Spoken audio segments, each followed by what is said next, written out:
What's up, everybody, and welcome to the Atheist Roundtable.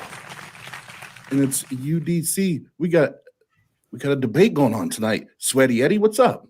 Yeah, I'm ready, baby. I am ready, man. A boxing match, punches thrown, sweat flying. Yeah. They're gonna have to make it quick because the UFC coming on too. So yeah, nobody cares about UFC right now. Get out. Get out of here. Get out. We have priorities right now, Eddie. Well, before we jump in the action, I do want to make sure everybody remembers that March 20th, we have the first ever Ultimate Debate Championship tournament. And I think we have about, I don't want to misquote. It's either 550 or 600 bones for the winner. So it's getting up there. And for those that want to sponsor, you can still do that. And your either name or your channel or whatever organization, your logo, whatever you want, will be part of all the marketing materials leading up to and the day of. And it's going to be exciting. So I am still looking for a couple more judges and or mods or refs. If you want to be a part of that, email me at austin@tart.live. I'd love to have you help out. And it's going to be an exciting afternoon. It's going to be fun. So Eddie, you're going to be throwing your hat in the ring there. You excited? You looking forward to it? Yeah, man, I am excited. I mean, I'm listening to all these shows and my name's not even getting mentioned. So I'm like, okay, that's all good. It's all against me. So I ain't got nothing to lose, baby. I'm coming in just throwing. So jab hook. And of course, you gave me the hardest possible bracket ever. You're welcome. Thank you. Well, let's not waste any more time. Let's get these rowdy fellas up here.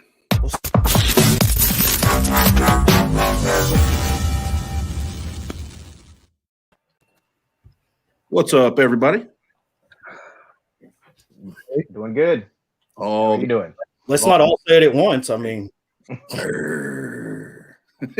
y'all be quiet, man. Y'all are way too hyped for this. So, Matt, how are you doing? I'm doing good. How about everybody else? Good. Just real quick, tell everybody who you are, if you have anything going on, where they can find anything like that you want them to know. Well, my name's Matthew Adams. Most people who are that know me watching this show probably know me just from Facebook debate groups. Although I am in the process. I don't know when it'll happen, but maybe getting a YouTube channel. It's not going to be anything fancy, but I'm working on it. But I'm kind of relying on my kids to set that up for me. So we'll see when they decide to do that. But that's about it. I mean, you can find me in most of the debate chats on Facebook, and I am in one on Discord, but I'm not really active in that group as much. Okay, very good. And then Tom TJump is with us again. Tom, where do they find you? What do you have going on? They can find me at youtube.com/TJump. I am a professional bathtub installer. I install bathtubs. You can find that out on my channel. It's great. And your OnlyFans fans only page, where's that at? You can find it at the secret links on the TART YouTube About page. Very good. And Dr. Josh, what do you got going on? Oh, I just finished up my last gynecology session, so that's always nice. But appreciate that. No, over at Digital Hammurabi, Megan has just opened up the first round of the Humans Against Poor scholarship program. So if you're interested as a PhD student in ancient Near Eastern studies, and getting a $2,000 scholarship, send us an email.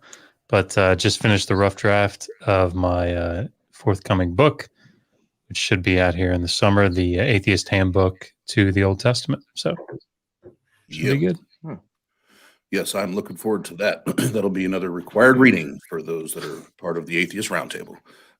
Just be prepared. And then last but not least, Sweaty Eddie, what you got going on, man? I really hate that name, Oz. Sweaty Eddie. Same stuff, different day. I'm just here to watch them duke it out, baby. Cool. Don't you have like a YouTube channel or something, right? Yeah, I'm sorry. I didn't know it was time for that, Oz. I'm ADD. I wasn't paying attention. Yes, brute facts. YouTube and all the major podcast platforms. Thanks, Eddie. Appreciate you. And then somebody, there's a little bit of an echo coming from somebody. And I will adjust my lighting when we are done here. I look like a young version of Donald Trump right now with all the orange. But for those watching and listening, this will be the format tonight. We'll have 10-minute opening statements, 10-minute cross-examination, 40-minute open discussion, and then 10-minute close. And then we'll do a little Q's and the A's action at the end. And then Dr. Josh is the ref tonight, so he will make sure that the debate stays on topic. If he feels like there may be a misunderstanding, jump in, maybe have them steel man or whatever he feels best to make sure everything's going as it should. So as long as everybody's good, the only thing we didn't, and this is my bad, I do this all the time, Matt or Tom, whoever wants to go first, we didn't decide that because this is one that I should have asked backstage, but I didn't, so that's my fault. My dogs are barking. Let's let him go first. Okay. Cool. All right, Matt. As soon as I'll take Eddie and I off screen, and then once you guys come back up, as soon as you start to speak, we will start the timer, and let's get it in.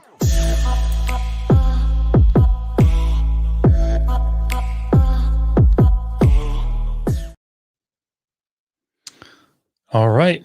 So Matt, I guess you're starting us off. 10-minute opening. Have at it. Think you muted, boss.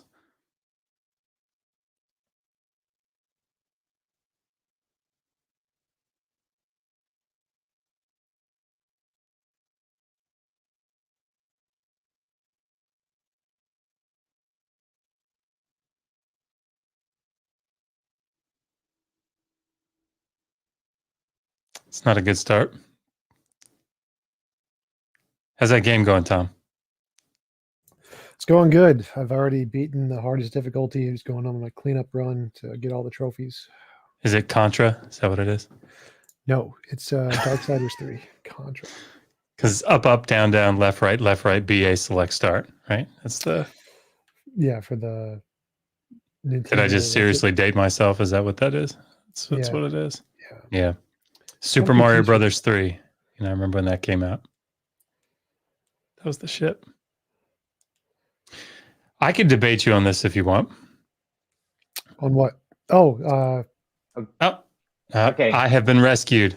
Thank you, Matt. Can you hear me? Yeah, I got you. Yeah, the screen locked up again on me, so eventually I'm going to get a better device here to do this with. But sorry about that. But okay, I'm ready. So why Christianity, I believe, best conforms to reality as opposed to atheism. I think Christians and theists in general have a lot of weapons at their disposal to justify their belief that there is God. Arguments like contingency arguments, ontological arguments, cosmological, theological, Occam's razor, moral arguments, existence of consciousness, the existence of theism, the existence of myths and world religions that are pantheistic, deistic, and theistic in nature, which demonstrate what Ecclesiastes says, that God has put eternity in man's heart, but he has not understood it. But specifically, this is about what best conforms with reality. And I believe Christianity stands distinct from all other religions in that it best conforms with reality. First of all, the overwhelming historical evidence for Jesus Christ and his influence on the world and history, including the existence of the church, the Bible, personal revelation of who God is through Jesus Christ, are just 2 or 3 major examples. As a Christian, if Jesus is whom he claimed to be, I would expect his influence to be easily observed in our reality. And it is. The existence of Jesus Christ is not even really a serious debate among scholars. They generally agree on a few things that aren't even really controversial. The existence of Jesus died by crucifixion. The disciples were convinced that he rose from the dead. Paul, who was an enemy, later became a Christian. James, the brother of Jesus, became a Christian. The tomb was empty, and the claims of Jesus Christ's resurrection being traced back to the 1st century. The influence of Jesus Christ is so powerful that the Romans adopted the modern dating system centered around the closest estimation to his birth. So he split history. We even can't escape the influence of Christianity on science and philosophy. Folks like Francis Bacon, who was probably best known for promoting the scientific method, was influenced by Christianity. Some of our oldest universities were founded by Christians. Harvard and Yale were Puritan. Princeton, Presbyterian. Oxford University, Cambridge University, St. Andrews, Edinburgh, all had Christian influences in their founding. According to educationstateuniversity.com, many of the non-state founded universities were founded by Christian organizations in the U.S. By 1881, 80% of all schools of higher learning were church-related. Even Christian private schools, college level and below, are often favored for better, richer education than public schools and universities. So we can't even escape the influence of Christianity in science, and especially medicine, which should come as no surprise since we are called to be the hands and feet of Christ and bind up the broken. Christians founded many charitable organizations as well, which are easily seen in reality. The American Red Cross, the YMCA, the Salvation Army, just to name a few. Tom himself has benefited from Christian philosophers such as Rene Descartes, who gave him the foundation he begins with, I think, therefore I am. But he also said that theism is the result of type 1 and type 2 delusions, which would undercut his whole foundation for thought and the quest for knowledge. Who could trust a delusional person to give anyone a rational, trustworthy foundation for thought? But nonetheless, Tom can't even escape Christianity and his own reality of philosophy and science that he values so highly. The influence of Jesus in reality in our modern culture is undisputable. Moral ideas and the way we conduct society through our laws are easily traced to have benefited greatly from the Bible and the teachings of Jesus Christ. Bart Ehrman says this about the Bible, or about Jesus Christ and the Bible. But he says, one could easily argue that Jesus is the most important person in the history of the West, looked at from a historical, social, or cultural perspective, quite apart from his religious significance. And so, of course, the earliest sources of information we have about him, the New Testament Gospels, are supremely important, and not just the Gospels, but all the books of the New Testament. Jordan Peterson, when asked about the existence of God, said this. He said, I'm conditioned, even though he lives his life as he believes in God, he says, I'm conditioned in every cell as a consequence of the Judeo-Christian worldview. And he later says, we are saturated in Judeo-Christian ethics. Jesus made 3 bold statements concerning the future that are easily observed in our modern reality. That he did not come to change the law and prophets, but to fulfill them. For truly I say to you, heaven and earth will pass away, but not an iota, not a dot will pass away from the law until all is accomplished. Today, we still have access to the law and prophets, reminding us of the greatness of God and the failures of man. And Jesus said, heaven and earth will pass away, but my words will not pass away. Today, we have the words of Jesus Christ, which are easily available for those in civilized societies that have benefited from Jesus Christ, and remind us of the love the Father has for us through the Son. So we can thank God for all these advancements in science that gave us the technology in which Scripture is just a click away on our phones that we carry in our pockets or printed in a book for our reading. And I expect to see this based on Scripture. Third, the existence of the church today. Peter, when asked by Jesus, who do you say that I am? Peter replied, you are the Christ, the Son of the living God. Jesus told Peter, flesh and blood did not reveal this, to Peter, but it was his Father in heaven. Jesus said, on this rock I will build my church, and the gates of hell shall not prevail against it. Today, the church exists that demonstrates Jesus' words are accurate. Believers confessing to have received this same personal revelation from God as to the identity of his Son. We testify to the Spirit of truth, which Jesus said the world cannot accept because it neither sees him or knows him, but we know him because he dwells within. And we observe Christians making this confession today. We also observe mocking and criticizing of non-believers or from non-believers concerning the gospel as well. And this would be expected. Paul says the natural person does not accept the things of the Spirit of God, for they are folly to him, and he is not able to understand them because they are spiritually discerned. He also says this: the message of the cross is foolishness to those who are perishing, but to us who are being saved, it is the power of God. He says, where is the wise person? Where is the teacher of the law? Where is the philosopher of this age? Has not God made foolish the wisdom of this world? And Jesus said, I praise you, Father, Lord of heaven and earth, because you have hidden these things from the wise and learned and revealed them to little children.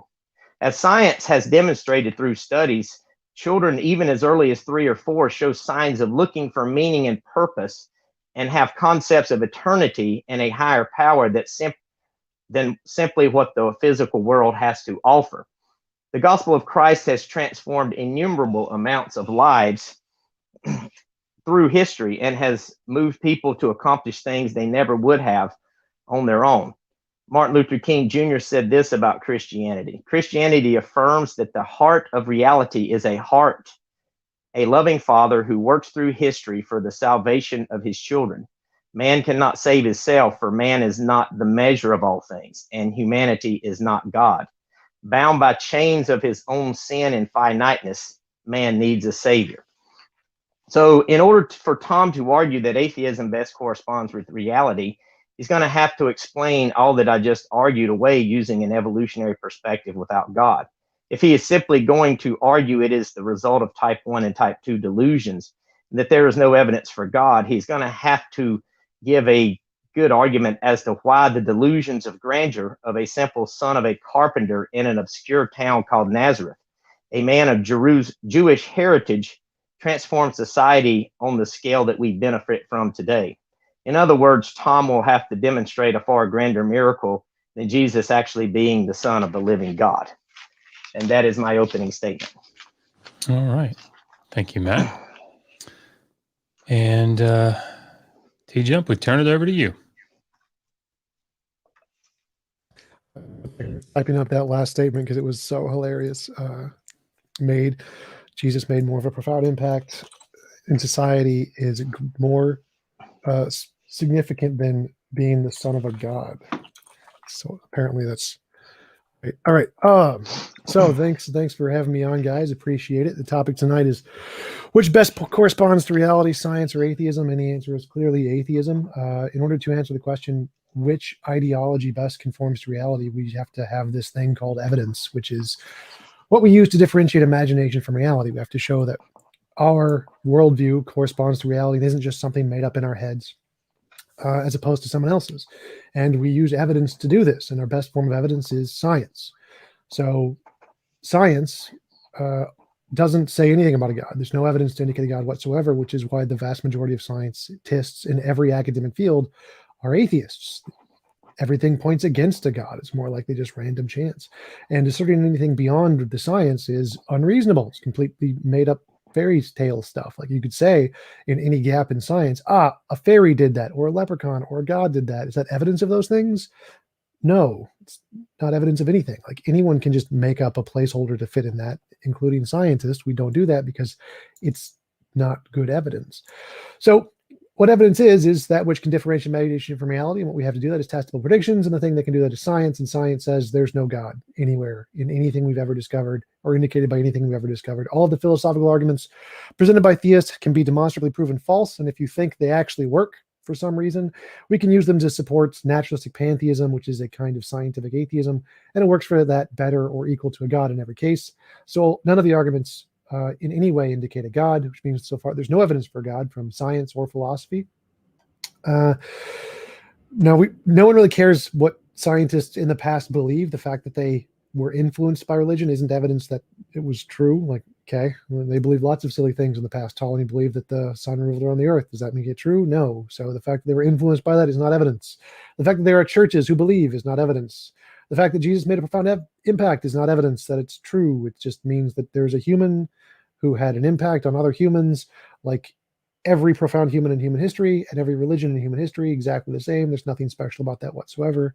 So there's no evidence whatsoever that Jesus or any prophet is connected to any ultimate being in the universe. And the best evidence we have indicates that the fundamental nature of reality is some natural, unconscious thing that's just a force or a law or a quantum particle of some kind. That is the most supported position in physics and biology and chemistry, geology, psychology, neurology. There's no evidence of a soul, no evidence of free will, no evidence of anything beyond the physical material world. So the best conclusion is like, hey, everything we see around us is physical material. Whatever the fundamental nature of reality is probably going to be of the same kind of stuff. Saying that there's a mind there, it's just an anthropocentric fallacy of saying, we have a mind. We really like minds. Let's just say that there's one at the fundamental nature of reality too, for some strange reason. That this one phenomenon that we only see in these very small pockets of reality, less than 0.000000001% of the world, is somehow in the fundamental nature of reality because it makes us feel good, is complete nonsense. There is no evidence for God whatsoever. All of the evidence in science says, nope, it's just a natural thing. Amplitude-hedron, emergent space-time, quantum mechanics or something. Those are all significantly better. And so any of the actual theories in physics are better theories that more correspond to reality than religion, which is why all the physicists go with those and don't say anything about religion. To quote Sean Querrell, if all of the cosmologists were polled and they asked, did God have anything to do with the Big Bang? They're all going to resoundingly say no. So yeah, there's no basis to conclude religion and God have anything to do with anything we see in reality whatsoever. The only reasonable conclusion is, atheism, that there's no God. There's no reason to believe in God. Everything we see is natural. It's probably just another natural thing, and I will conclude there. All right. Thank you, gentlemen.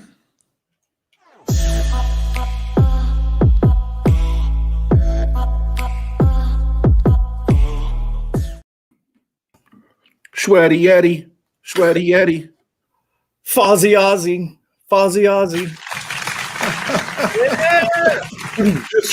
Just because it rhymes doesn't make it funny. It's the Wizard of Oz. Anyway, so usually after the, I say this every debate, but I want to make sure it's clear. Usually the opening statements, people are, laying their groundwork, getting their footing, so to speak.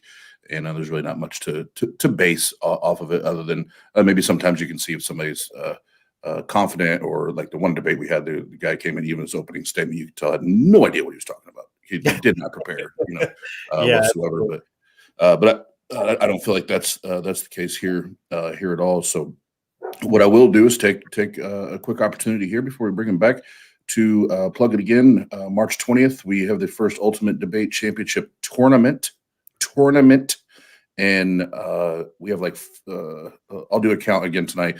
It's between like $550 and $600, so 600 bones for the winner of that. I do have one or two spots for actual debaters. We had a couple people that some work stuff came up, so they couldn't do it. So I do have, I think it's one or two spots available, and I have a few spots still for judges and mods. If you'd like to be a part of that, we'd love to have your help.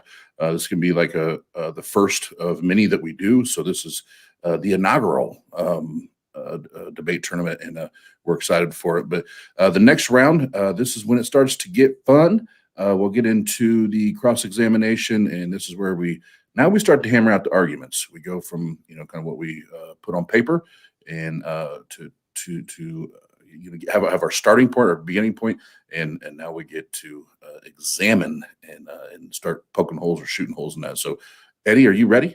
Yes, sir, baby. I'm ready for that 1, 2, bang, bang, bang, bang. Yeah, I'm ready to see it. Let's go. Let's get it.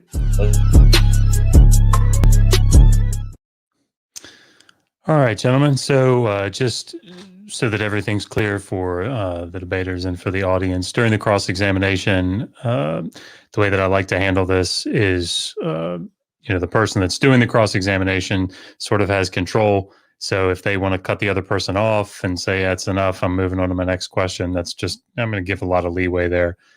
I will, if I think things are getting off topic, try to pull things back in. But, that's sort of how we're doing this. So for the 10 minutes that Matt's doing the cross-examination, TJump, you're kind of at his mercy, and vice versa. So if that all makes sense, 10 minutes. Matt, as you start, timer will go. And you're muted, just so you're aware. Okay, can you hear me? Yes, sir. Okay, Tom, if you were convinced the Bible is accurate and that Jesus Christ is the Son of God, would you become a Christian? Nope. If you're a burden of proof man, okay. In a previous debate, you said the existence of theism is the result of type 1 and type 2 delusions. Is that something you still hold to? Yes, but they're not called type 1 and type 2 delusions, but yes. That was what you had said in the last debate. I don't know. I don't think you really explained. It's type 1 and type 2 errors. They're not. It's not a delusion. It's just the wrong Okay. name. It's fine. Okay, you start off with the foundation, I think, therefore I am, which is Rene Descartes. And after Descartes took away all of his previous beliefs and broke down his foundation, in Meditation 3, he came to the conclusion that God must exist. Would you consider that an error or a delusion? Yes. In fact, it's been a named error. It's called the Cartesian circle. It's circular reasoning, and it's literally written about in papers as the example of bad reasoning because it's a circular reasoning, the Cartesian circle. Okay, so do you think it's reasonable for you? Do you think that foundation of I think, therefore I am can be trusted if it can lead someone to circular reasoning? Oh, well, it didn't. So that wasn't based off of I think, therefore I am. What he did was he made a mistake and he assumed that the I referred to some separate immaterial thing. And because he implied an assumption that wasn't in the argument, it was outside of the argument, that's where the circular reasoning came from. It wasn't from the argument itself. So there's no problem with the argument. I think, therefore I am is a perfect argument. Descartes' mistake was, as illustrated by Bertrand Russell, was that he imposed an idealistic soul thingy into the I, which wasn't actually in the argument anywhere. Okay, and Bertrand Russell, when asked about Dachau, which is a concentration camp, if it was wrong, he said, I think it's wrong, but I can't demonstrate it's wrong. So do you think Bertrand Russell, you think that's a logical answer to that question? Well, that's always a logical answer to any question. Like I could say, I think the sun is there, but I can't demonstrate it at this exact moment. It's just the most logical answer is to admit when you don't know something or you can't demonstrate something. It doesn't mean it can't be demonstrated. It just means that he in that moment was not capable of demonstrating it. So yes, that's a very reasonable answer. So it would be reasonable to answer, to believe something that you can't demonstrate. Yes, it's called indirect observation. We have lots of things like we can't demonstrate the Big Bang. We can't demonstrate lots of things directly, but we have indirect observation. So we say if there is some phenomenon and we expect consequences and we can predict that we will see those consequences under some testable circumstances. So what about, I mean, so why wouldn't it be reasonable for a Christian to believe in God if they can't demonstrate? Well, if they had some, I mean, why would it be unreasonable? But if you just said they don't have it, it's reasonable to believe something without demonstration. Yes, but if you have indirect evidence, that counts as indirect observation counts if you don't have direct observation. Theists have neither indirect observation or direct observation. They have nothing. That's why. Okay. Do you think it is reasonable for you to demand a Christian who you claim suffers from error or delusions, as you said in the last debate, to demonstrate that God exists? I don't understand the question. Well, in the like I said in the last debate that we were in, David was my partner. You did say theism was the result of type 1 and type 2 delusions. Those were your exact words. And I was wondering, is it reasonable to ask a Christian to demonstrate something that you say is the result of someone who's suffering from type 1 and type 2 delusions? Would it be reasonable to demand that they demonstrate God exists? Again, I don't understand the question. Are you asking if someone is under delusion, does that you should? Yeah, would it be if you think someone is under delusion, would it be reasonable to think that they could give a logical argument as to why they believe? Yes, like people under delusions can give logical arguments, and people under delusions can tell you methods that you can then verify. So, I mean, there are scientists who have delusions, like Oliver Sacks had lots of delusions, but he's one of the greatest neurologists that ever lived. Like, just because you have a delusion doesn't mean that you are unreliable at everything. It just means that one thing is not reliable. Okay, so just so we're clear, a delusional person can be a rational person. Yes, sure. Okay. if you define atheism as you believe there is no, I think you define it as no good reason to believe in God. Do you believe that there is no God, or is that the position you take, or do you just say there's no evidence to believe in God? Depends on the debate. I can take either one. I'm happy with either one. Well, what do you think personally? What is your personal position? I positively think the Christian God is false. So I definitely think the Christian God doesn't exist. I think it's more probable that there is no God at all. Okay. In some debates, you seem to argue that there is no evidence for God, as you did here. But in the debate with David and I, you specifically said you're not being literal. You're just saying this to open up conversation. So which is it? Is there no evidence for God, or is it just a method to open up conversation? You used the example "change my mind" from what's his Stephen I can't Crow. remember. Yeah.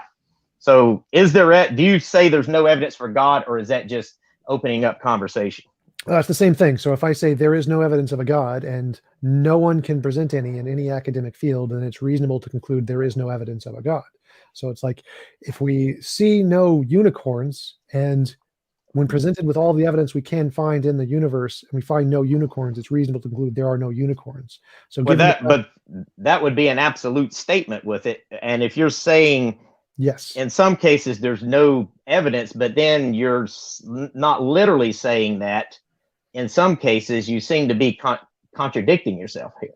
I don't know what this has to do with the topic of the debate. It just seems to be stickling on. Well, I was just wondering, because that's what you had said. No, there's no contradiction here. It's pretty simple. Like, if there's no evidence of unicorns, it is reasonable to conclude there are no unicorns.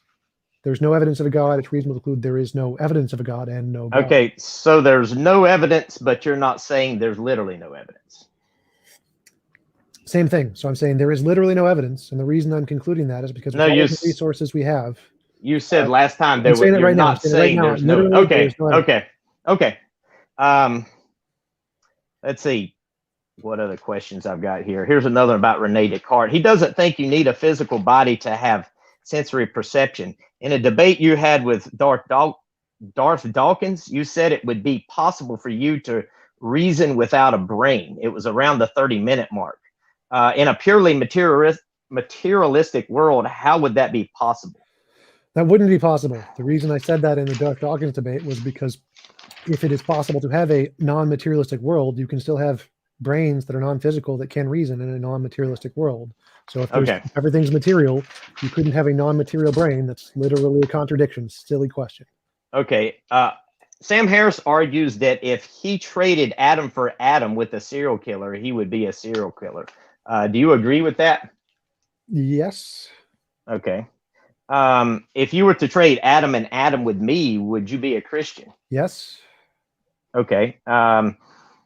So you would be true to your deterministic position as a Christian, and therefore as rational as you were now as an atheist. Wouldn't you agree? I don't know what that means. Like, rationality. I mean, if you could trade Adam for me, and you're saying that you would be a Christian, then you would be rational in your Christian reality, wouldn't you? No. So rationality is a specific process of if your brain follows the evidence accordingly. And so if I was in your brain, I would be irrational to be a Christian. So, but you still agree that if you were in my brain, you would be a Christian, right? Yes. And you take the deterministic world, hard determinist worldview. Yep. So I don't understand how you can say one thing is rational and one thing is irrational from that position. A calculator that works would be rational because it accurately follows the rules of math to come to the correct conclusion. An irrational calculator would be one that's broken and it really leads to the incorrect conclusion. So if I'm a calculator that works and I change all of Adam to a calculator that doesn't work, then I'm going to get the answers wrong. It's going to be irrational. Well, but you wouldn't be able to change from rationality to irrationality or vice versa based on arguments.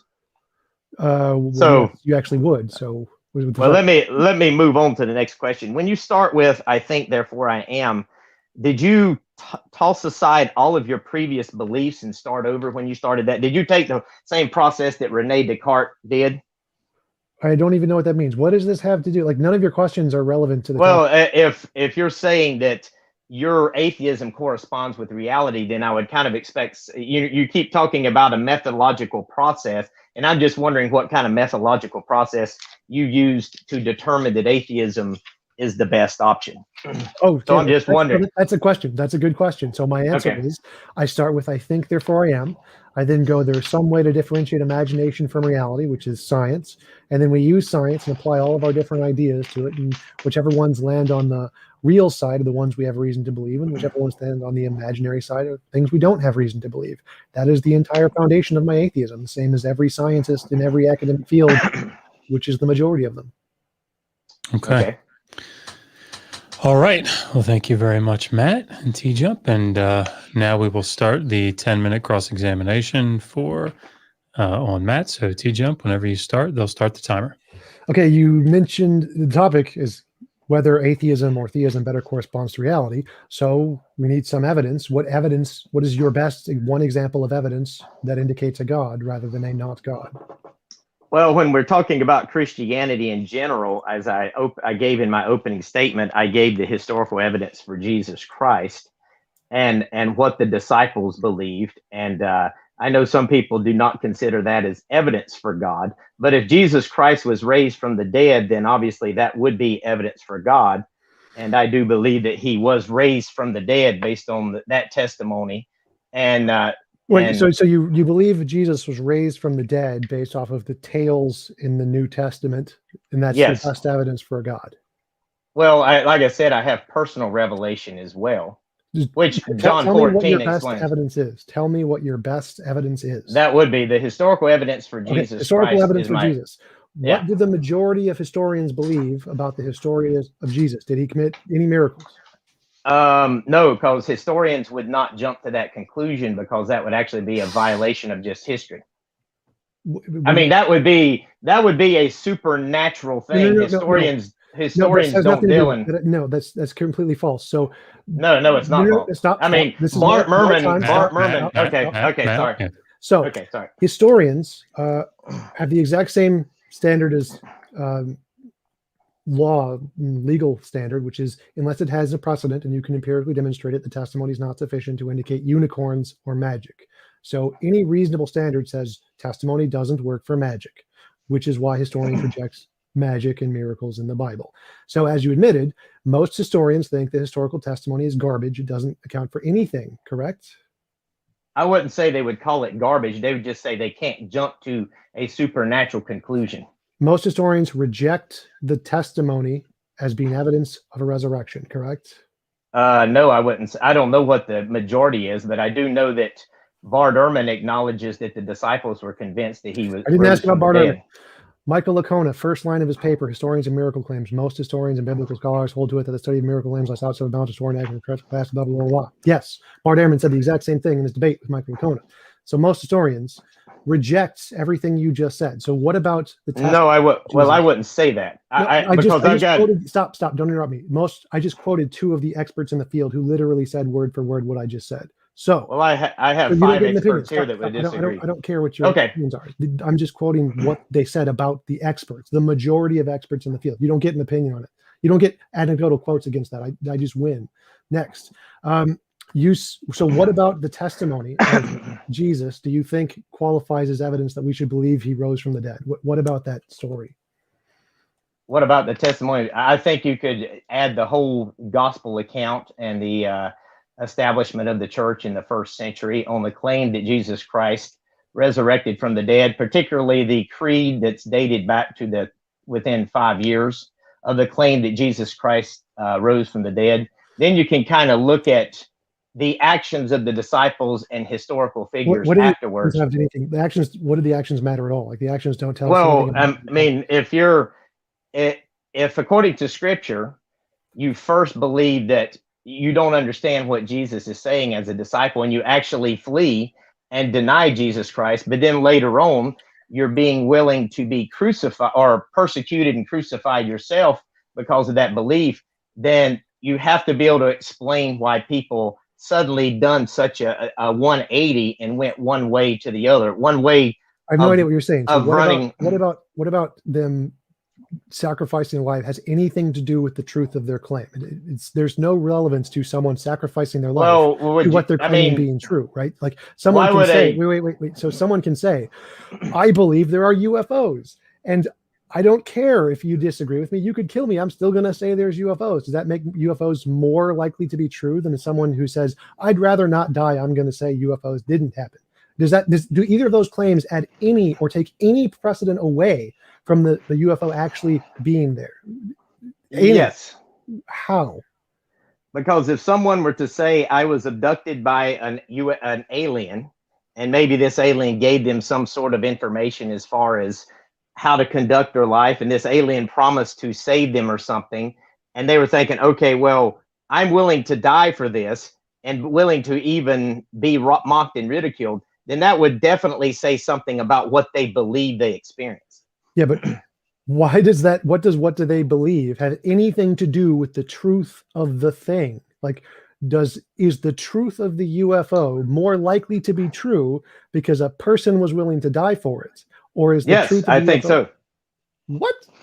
I think if some, So if millions of people in Buddhist temples are willing to set themselves on fire for the Buddhist tradition, which is significantly more than the Christian tradition, by your standard, does that mean that they have more evidence than Christianity because more of them are willing to light themselves on fire for their position? It's evidence that they genuinely believe that what they are experiencing corresponds with their reality. I didn't ask about what they believe. I don't care what they believe. I care about what they believe correspond to reality. So wait. So saying that, oh, it's evidence they believed. Like, I don't care if they believed. I asked you for evidence that it's true, not evidence that they believed it was true. So what evidence is there that it's true? Not evidence they believed it's true. I don't care what they believe. I want to know what evidence you have that it's true. Well, I gave some earlier, the Like empty tomb, the conversion of Paul, the conversion of James. Okay, it's one at a time. So empty tomb is better explained by thieves who stole the body. Why would that be better explained by resurrection? And that's literally explained by Matthew in the Why Gospel would that be of better Matthew. Explained by resurrection? Because you have the disciples, as I said, who fled. You have Roman soldiers put in guard. So how would a bunch of ragtag disciples overpower Roman guards and steal the body of Jesus? And for what purpose? That would be...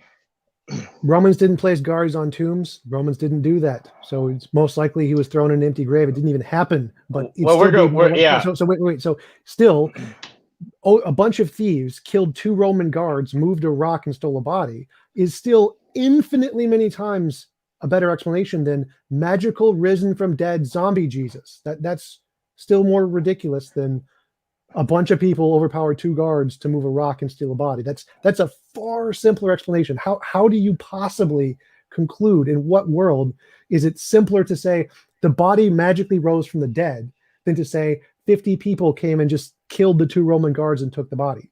Like, how? Well, first of all, when it talks about a guard, it's not just specifically 2 Roman guards. And the Hebrews were given ability to go guard and seal the tomb. So it wasn't like...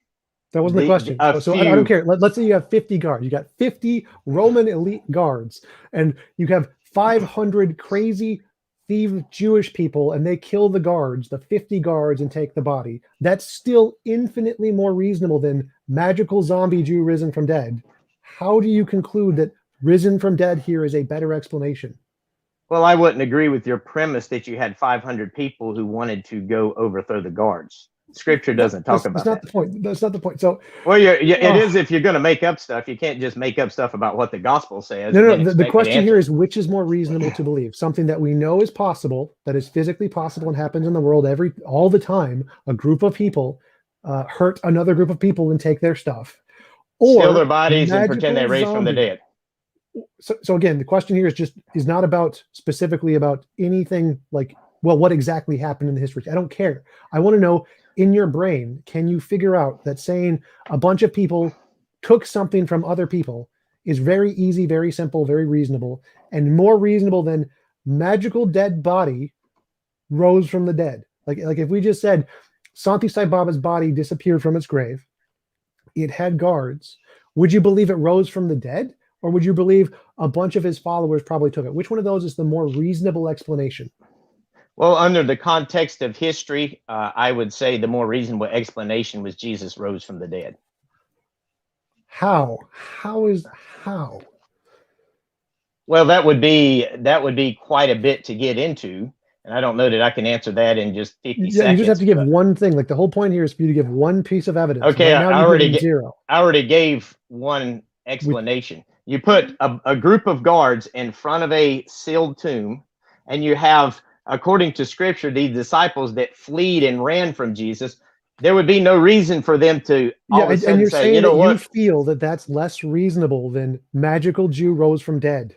Like that shows how weak your position No, is. I'm saying that is more reasonable than to say a group of these people just decided, hey, we're going to overpower a bunch of Roman guards and pretend Jesus rose from the dead, and then face death and persecution the rest of their life for that.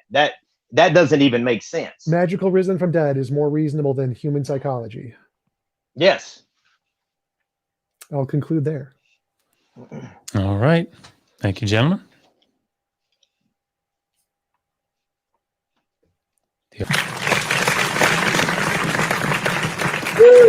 Fireworks, boy. Whoa, got a little spicy. Got a little spicy. Who brought the Tabasco? Yeah, that's sure. Can't say that. Yeah. Southern rednecks, man. There's certain words that we have trouble with, and that's one of them. Seems there's like a lot of those in your personal little dictionary there, Sweaty Eddie. Yeah, I think I need to slow down on the beer, maybe.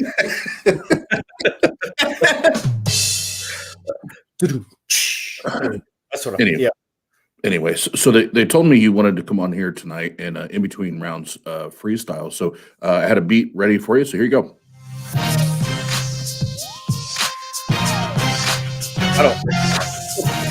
I dance What was that? I thought you were going to freestyle. No, man, I don't freestyle. I'm not a rapper. The fuck was that? See, you have writers and you have rappers. I'm a writer. That's what I do. I can write some mean bars, but when they come out like lines, not bars. So it's kind of like, you're looking for the bar. I was talking about hip hop. All of a sudden, you're talking about cocaine, bars, and lines. Whoa! I wasn't talking about get out of here, man. Get out of here. So anyway, back to the debate, Eddie. God, you just messed all that up. So what are your thoughts after the cross-examinations? I don't know, man. I don't know. Tom. I don't know, man. Well, Tom is very polished, very experienced, very quick, very witty. He thinks very fast. So if I had to give an edge to anybody right now, it would be Tom. He just, although I don't agree with a lot of his stuff, but he's still, he is a very fast thinker. He's a good orator. Hallelujah. Absolutely. That's the word of the day, baby. Orator. Hallelujah. Yes. So what I'm now going into the open conversation, what I'm looking for is which one corresponds with reality. So we've hopefully got through some of the rhetoric. Yeah. And now we can get to the actual topic on hand, which is which best corresponds with reality. And at the end of the day, Eddie, as you know, here at the Atheist Round Table, that's how we judge our debates. It's That's right. we can completely disagree with you, but did you stay on topic and did you deliver points to the topic? Absolutely. And hammer that home? So Right. We all know that theism answers the questions better. So it's just, but tonight it's about style,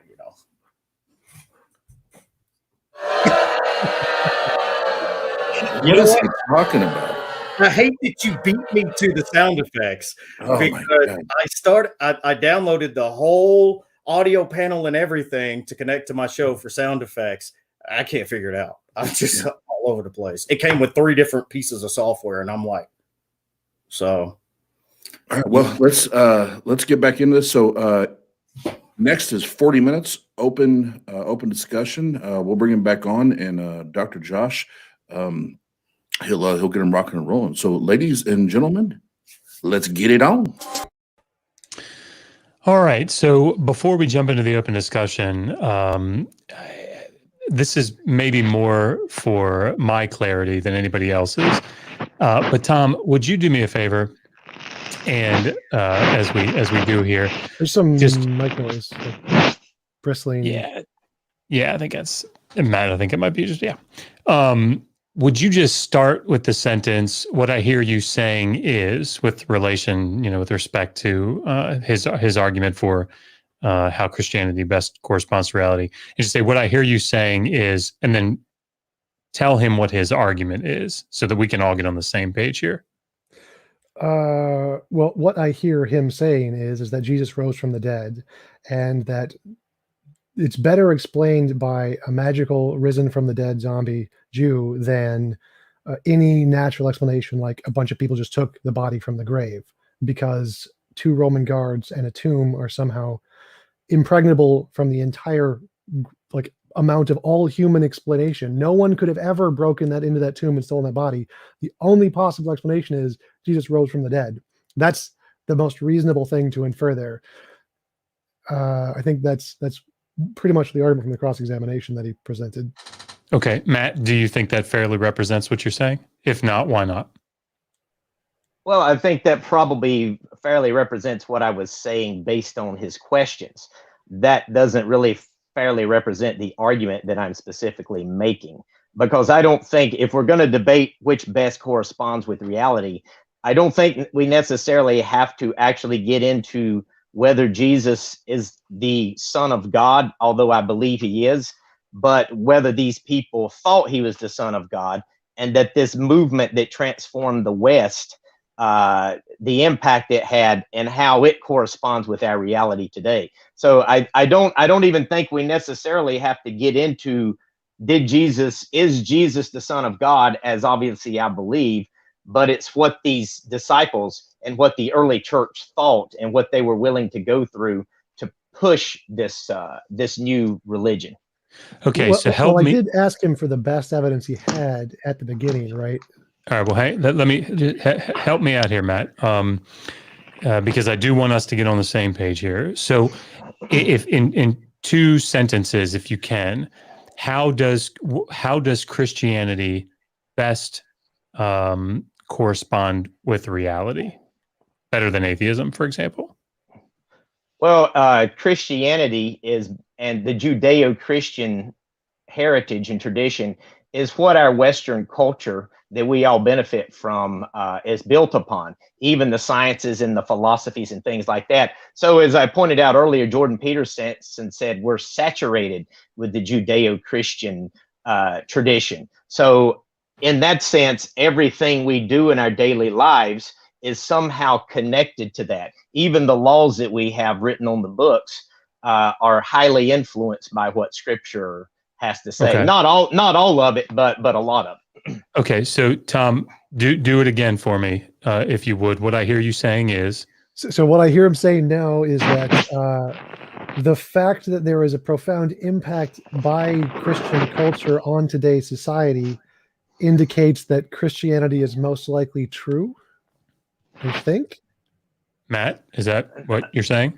Well, I believe it's true, but no, I believe it because it best conforms with reality, as what the topic of the debate is, as opposed to atheism. So the question is why does Christianity correspond to reality? And you said because it's had a profound impact on society, right? Yes. So that's your evidence. Your evidence. Yeah, it says which best corresponds with reality, Christianity or atheism. Right. I'm arguing that Christianity best corresponds because of the historical impact of the Judeo-Christian heritage. Okay, so just before, because I'm going to turn it loose now. Tom, do you feel like you understand his argument? Yeah. Okay, Matt, do you feel like he understands your argument? Yeah, I guess we'll find out when we start talking. Well, let's roll with it. Okay, so I think atheism best corresponds to reality because all of the models don't include a god. They all say something like there's physical stuff and it predicts what we see, like all of the different features in physics, like answers to the predicted spatial curvature, the amplitude of the density perturbations, do the perturbations depend on scale, the gravitational wave perturbations, what solves the monopole problem. Like these are questions that are in physics that physics solves, and they don't have anything to do with the God. That's the physical solutions to all of the questions of reality is why I think atheism is true. And your best evidence for God, for Christianity, is it affected people in the past, which is a genetic fallacy. Your best argument is a genetic fallacy that says, well, it affects people today as well, not just the past. Today still. well, I mean, atheism more affects people today because it's the predominant feature in every scientific field. But if we just just for clarification here, when you say atheism, are you saying that these scientists and these philosophers are majority are majority atheists? Yes. But are they using they using their atheism to work out these problems in science, or to work at? So they're appealing to their own atheism to work out these problems. Yes, they're majority atheists. But again, so your entire basis is a genetic fallacy. They had this belief and they did good things, therefore their belief is correct. So like if the majority was more majority Muslim, then that's evidence that Muhammad was correct because they had the most profound impact on society. Or back in the evidence of the Romans, was it that evidence that the Roman gods were true because they had the most profound impact on society? Like, I don't think you're still understanding my argument. I'm saying this isn't necessarily based on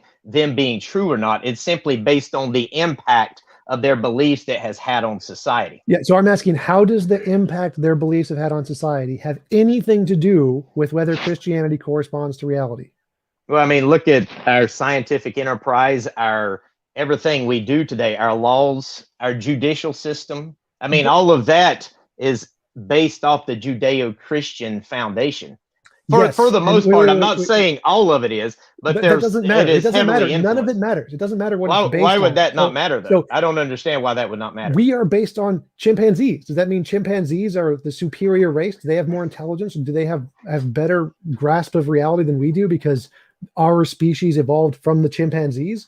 Well, no. Like, where we came from doesn't matter. Like, someone could have created Hitler. Hitler designed nuclear power, nuclear bombs. Does that mean that nuclear bombs are inherently evil? No, we can use them to make power generators. The fact that Hitler designed them doesn't mean that his ideas or beliefs are responsible or that have anything to do with the use or purpose or value or truth of nuclear weapons.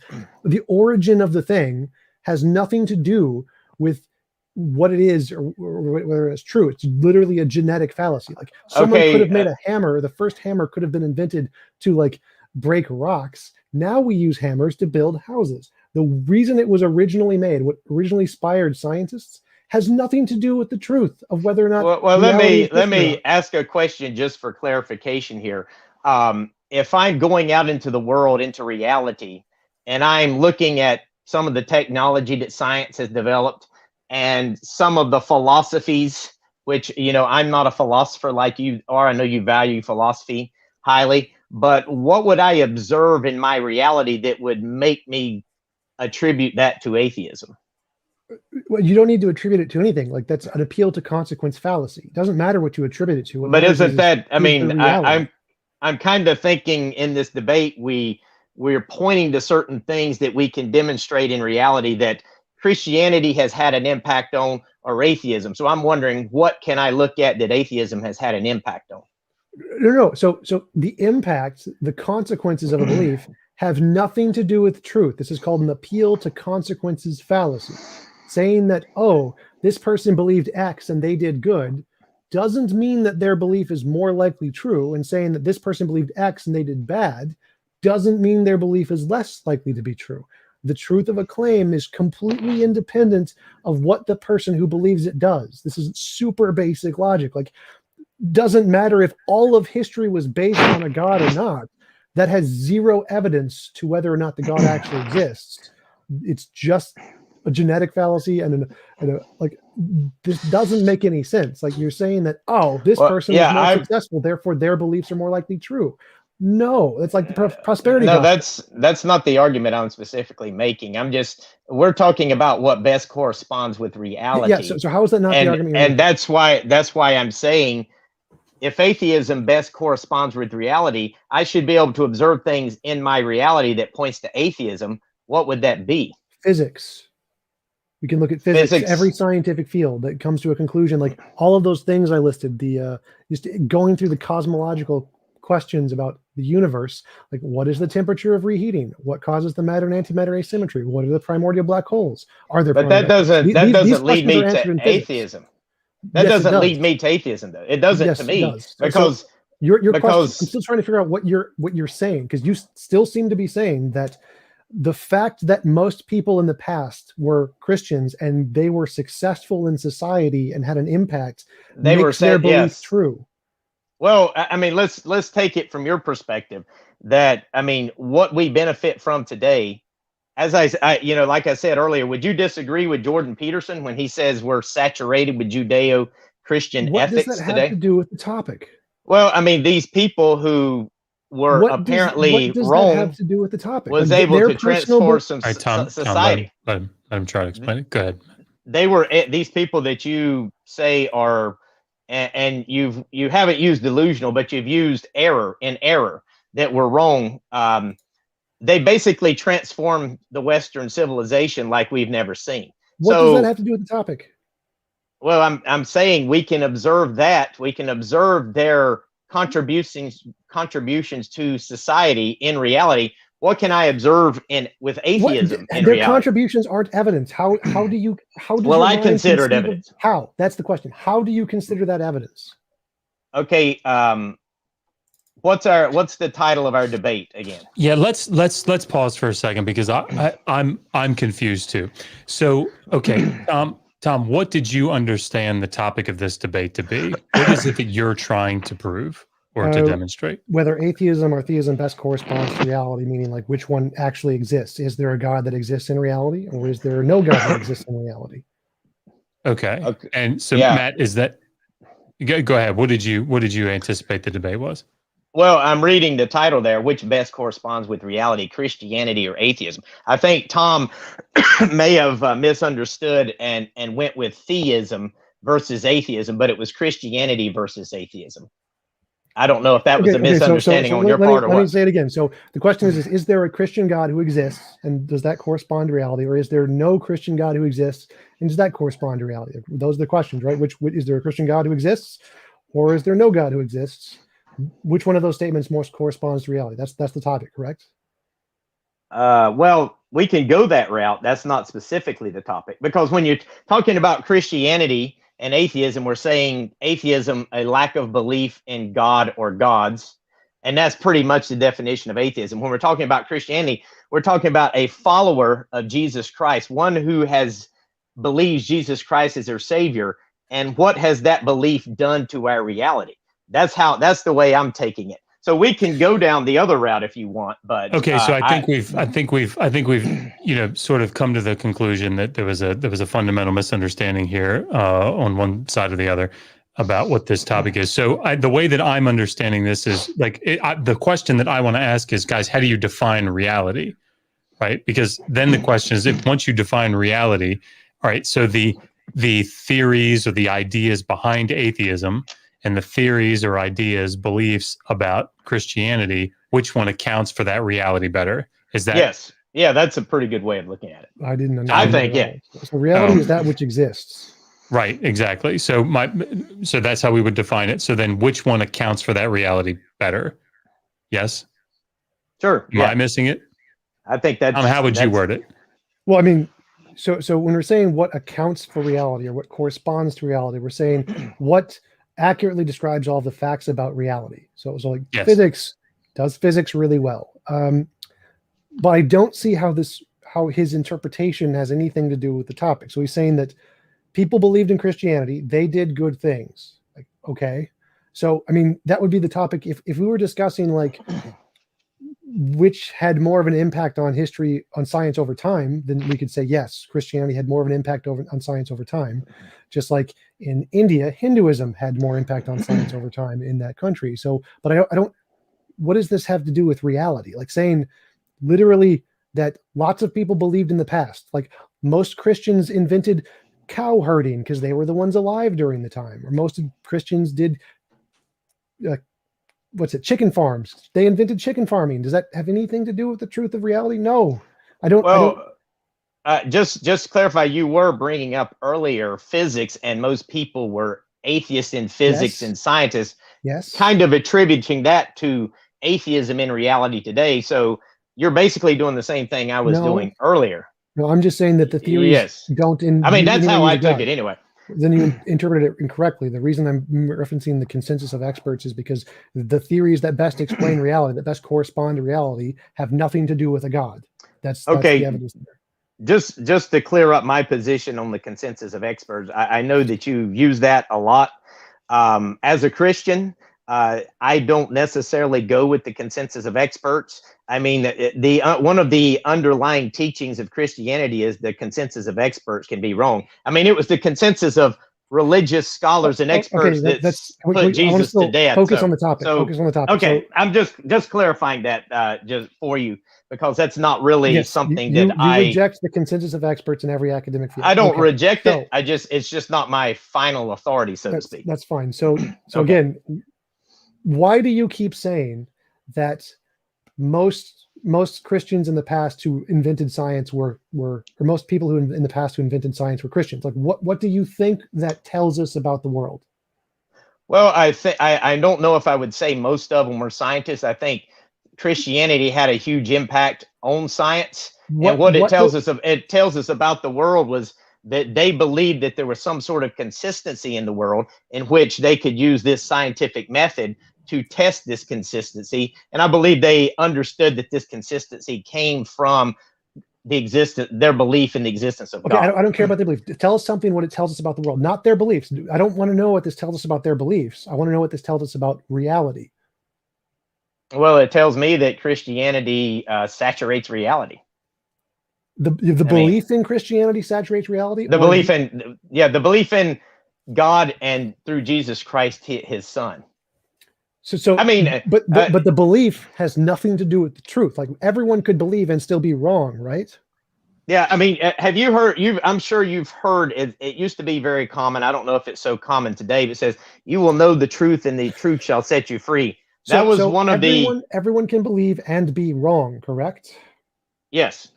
Okay. So you can have beliefs that are wrong. So why does the fact that lots of people in the past believed in Christianity have anything to do with whether Christianity, like the actual Christian God, exists in reality? Or do you admit these are two separate things? Ask that question again. I'm not sure if I follow. Does the number of people who believe in the Christian God and had an impact in society, that is a different question than whether or not the Christian God exists. So, yes, correct. Everyone could believe, and they could all be wrong, and the Christian God doesn't exist, correct? Correct, yeah. So when we're asking which corresponds to reality, we're not asking which people has the most beliefs. We're asking, does the Christian God exist? Because if it doesn't, atheism corresponds to reality. Yeah, if the Christian God doesn't exist, then atheism would correspond with reality. Right. So you need to show that there's some reason to believe the Christian God exists, correct? Well, I mean, like I said, this wasn't. I don't think this is a debate on the existence of God. I mean, that wasn't how I framed the debate, how I came into it. Okay. What do you think the debate is about?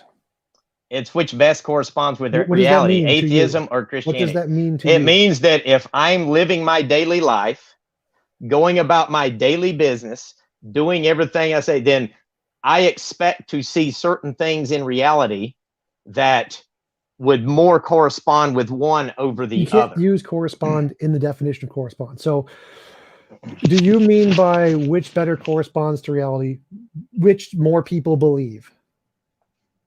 Well, I mean, you could go that route. I mean, if we're going with consensus, I'm asking what you believe, what you mean by this term. No, that wasn't what I was going with. Okay. I was going simply with the influences of the Judeo-Christian I want to know what tradition. You mean by the phrase. I don't see how that's so complicated. I mean, I think Josh kind of understood it earlier. Well, I didn't understand what Josh said. So let me see if I can ask a question that will maybe clarify again, at least for me. So before, let's go back to like 1000 BCE, right? So before Christianity, before there's really any serious influence that anything to do with Christianity at all. Mesopotamian religion was the predominant thing, in the ancient Near East, right? Or at least in Mesopotamia. So would you say that like Enlil and On, then these other Mesopotamian deities, that Mesopotamian religion would have corresponded to reality, Matt? Yes, I would say that their beliefs in these multiple gods and the influence it had on their culture corresponded with their reality. And I'm not saying if that's true or not. Now, in the biblical narrative, it's open about all of these multiple gods in ancient Mesopotamia and stuff. And that's why God called Abraham out of there, away from those other gods. So, yeah, I would say that that corresponded with their reality. And So, then 50,000 years ago, when they were predominantly Neanderthals, did atheism best correspond to reality because there were no religions? well, I mean, from what I'm told, that when people didn't understand anything, they filled God in with the gap. So absolutely not. Atheism wouldn't No, that's correspond with incorrect. So anything. dogs don't believe in God. So back before we had these religious ideas, when we Wait, were did you say predominantly dogs don't dogs. believe in God? Yes. So I'm Dogs? saying prior to humans, Dogs are atheists. prior to Okay. humans, back when we were apes, tens of thousands of years ago, was atheism what best corresponded to reality?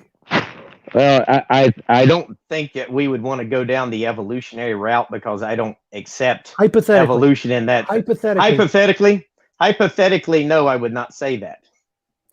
well, if you just defined what best corresponds to reality as me looking around my world and seeing what beliefs most people have, and back then most people had the belief of not God, then that's Well, how do you know they had the belief, not God's? I mean, based on our hypothetically. based on the earliest. Doesn't matter. Well, Hypothetically. you know, hypothetically, I mean, if it's an incorrect hypothetical, why should I entertain it?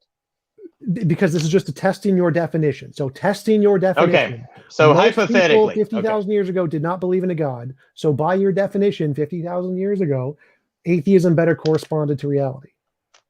I mean, it depends on how you're defining atheism, but I suppose if you're going to say atheism is simply like a belief in God, then Okay. yes, that would be Okay. correct. How about So then- hold on. How about just hang on. In 500 years, Islam has. Josh, I want to go in order. We'll go in order in this one. So 6,000 years ago, the majority of people were Hindus. Was Hinduism the most correspondent to reality 6,000 years ago? Yes, you remember when I was. Well, you're saying Hindu, but hold on. I mean, do you remember my opening argument? Nope. Yeah, but I got like three more specifically questions. mentioned. Three more questions. So, Well, this isn't a question and answer, so it's a discussion. So I specifically mentioned theism, deism, and pantheism, which is kind of included in all of that. so in which would correspond with their reality, what they were thinking, but it also corresponds with what Scripture says, that God has put eternity in man's heart so that man is without excuse. So not only does it correspond with their reality, it actually corresponds with what Scripture was saying as well. So in the end, that still doesn't hurt my argument. That actually supports my argument. But I think you've completely sabotaged your own argument here. So in 500 years, hold on. Just if most people are atheists, does atheist most correspond to reality? Atheism.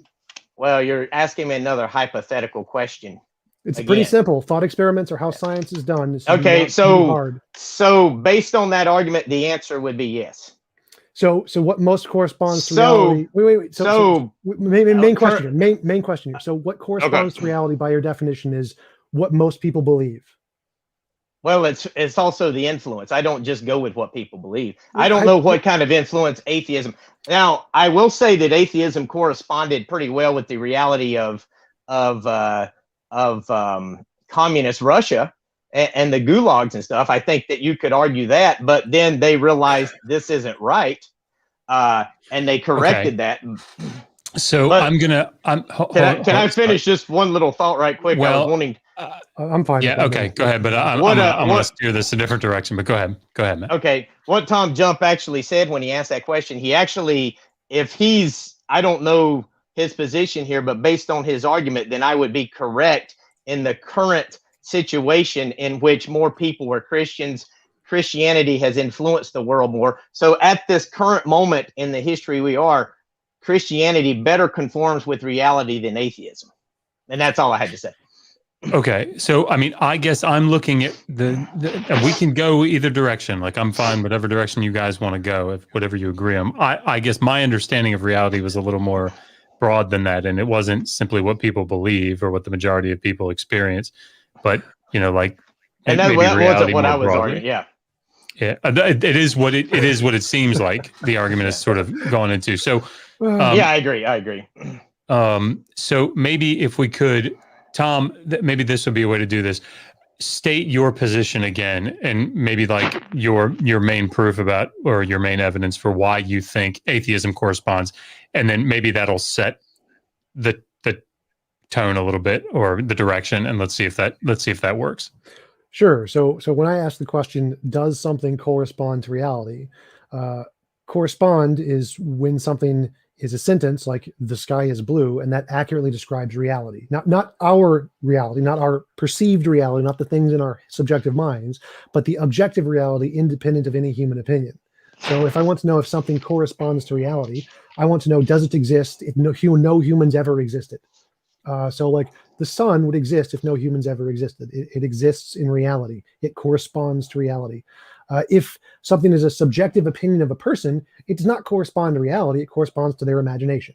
So my argument was that when we're discussing what corresponds to reality, independent of human imagination, we need some kind of method to differentiate imagination from reality, which is what we call evidence, which is science. And science, when we're talking about the things that exist independent of imagination, like all of those questions in physics I listed, are best explained by a non-God hypothesis, by atheistic hypotheses of what's ultimate and necessary and existing eternally. Those are all non-God things that answer those questions best.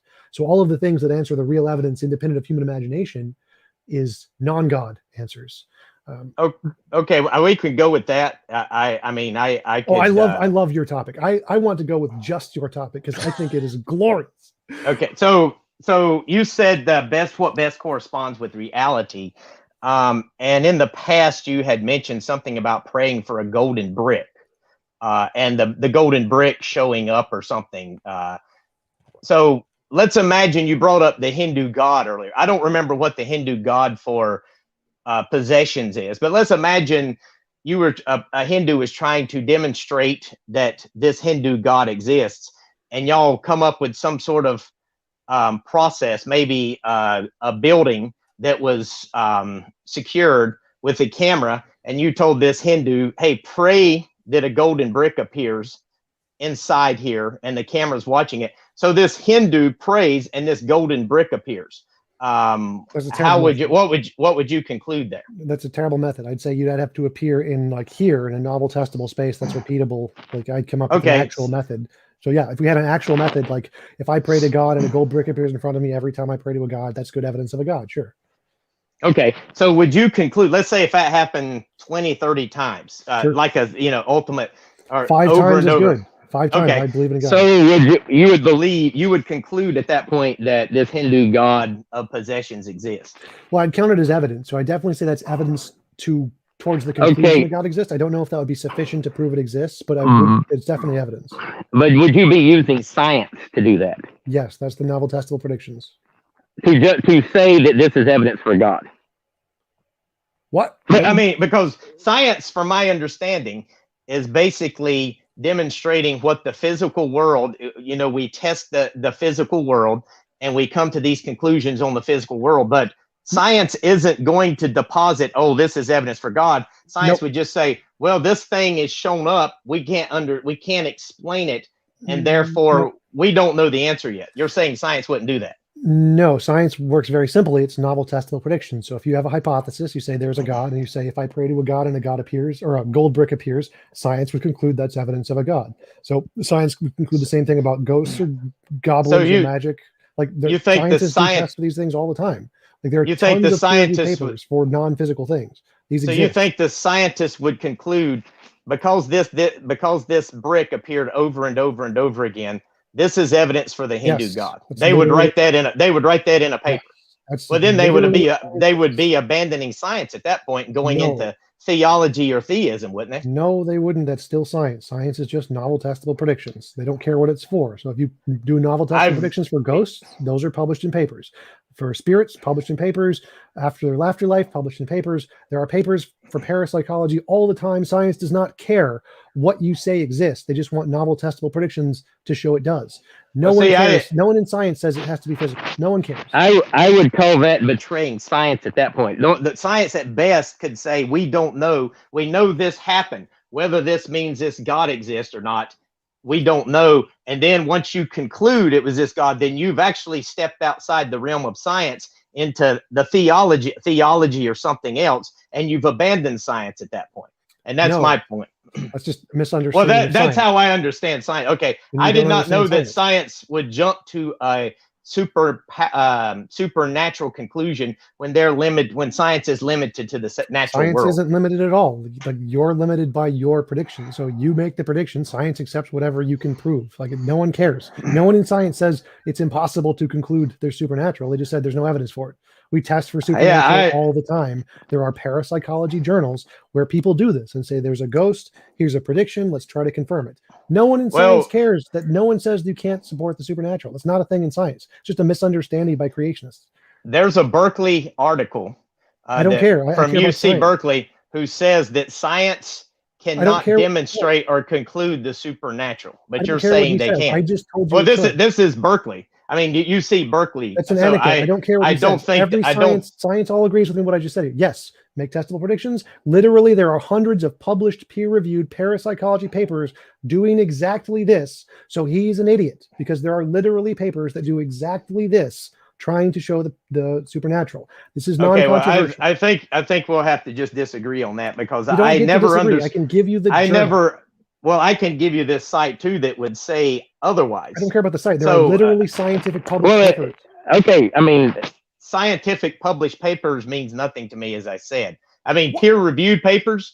I mean, that's not even that's actually I have a Vox, actually December 2015 Vox article basically said let's stop pretending that the peer review process even works, and scientists did tests on previously peer-reviewed papers and found that 90% of them could not be duplicated. Stop. Your question was, if we do these testable predictions, would scientists conclude there is a God? The answer is yes. We know this because there are published papers who make the conclusion here is a ghost or here is a spirit based on these testable predictions. That is literally a thing in science. So you're saying that science has demonstrated supernatural before? No, those are the conclusions based on the hypotheses. So it is a conclusion. They would conclude this if you got positive results. They did not get positive results. Therefore, they did not conclude that. So that's how science works. Okay. Well, I guess, that's something I did not know because I did not know science would deposit a supernatural explanation for something that they couldn't answer. Yeah, there's dozens of studies on prayer studies too to say that if prayer worked, they'd conclude a God. Like if you could pray and hear someone's arms, I know that there's scientific all the time. Well, I know that there's scientific studies that say prayer is beneficial, but they didn't conclude that God exists in that. Well, no, they all, like exception of two, they all conclude it's non-beneficial, and one actually concluded it's negatively beneficial, so it has the opposite effect. All of the studies show it doesn't work, but they would conclude a God if it did. That's a different debate topic, but there are studies that show that it was it's a different debate topic. You can find a list of them all on Wikipedia, the miracle prayer studies. They don't work. Yeah, I actually debated that topic on the Empathetic Atheist show. Science is happy to admit a God and supernatural. No one says it can't be. Okay, well, here's another problem. Once you get to this presented point, a first problem yet. You've just presented a misunderstanding. So what's the first problem? You said that anything could be deposited that can be deposited by a supernatural explanation, you could deposit as a natural explanation. Yes, it's called post hoc reasoning. Yeah, so if you got all of this evidence through this brick that suddenly appeared, why would you not just use a natural explanation for it? Because it's post hoc. In science, there's this thing called post hoc rationalization. It's where you take all the evidence you see and you explain it away as a different hypothesis.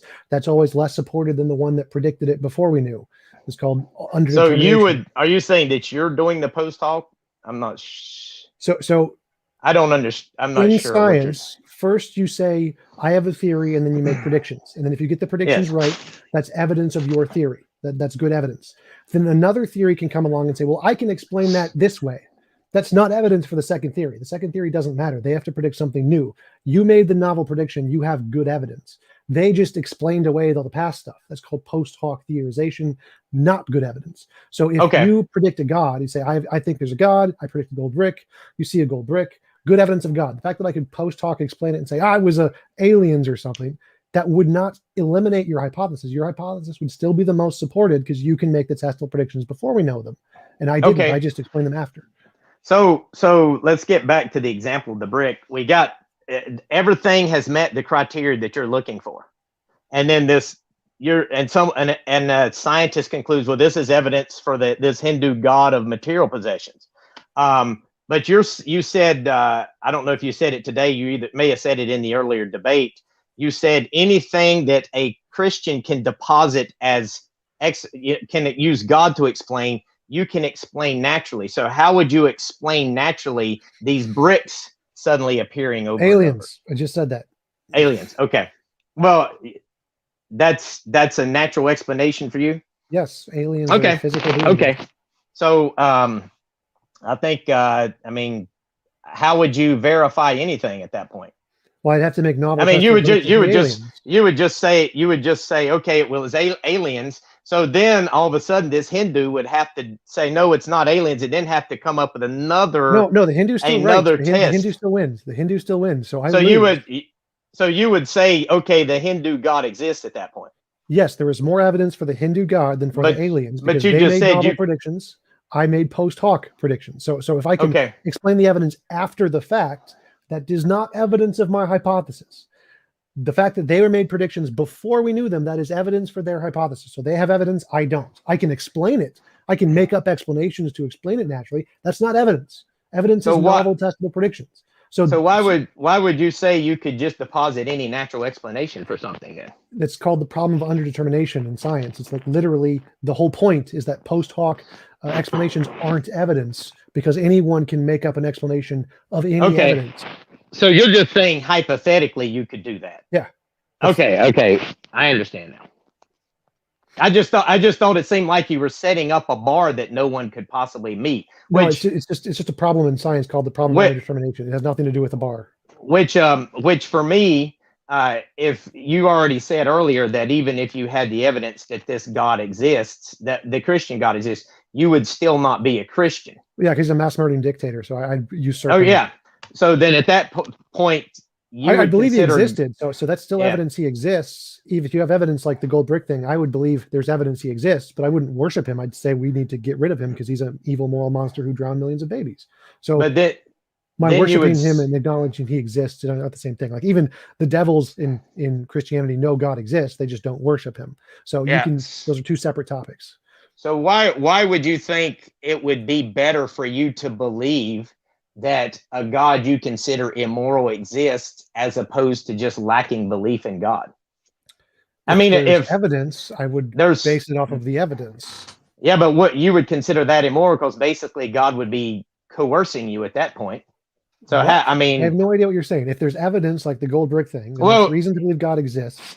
But if the Bible is true and God drowned millions of babies, that's reason to think God is immoral. So I think God exists and he's immoral. Those aren't contradictory terms.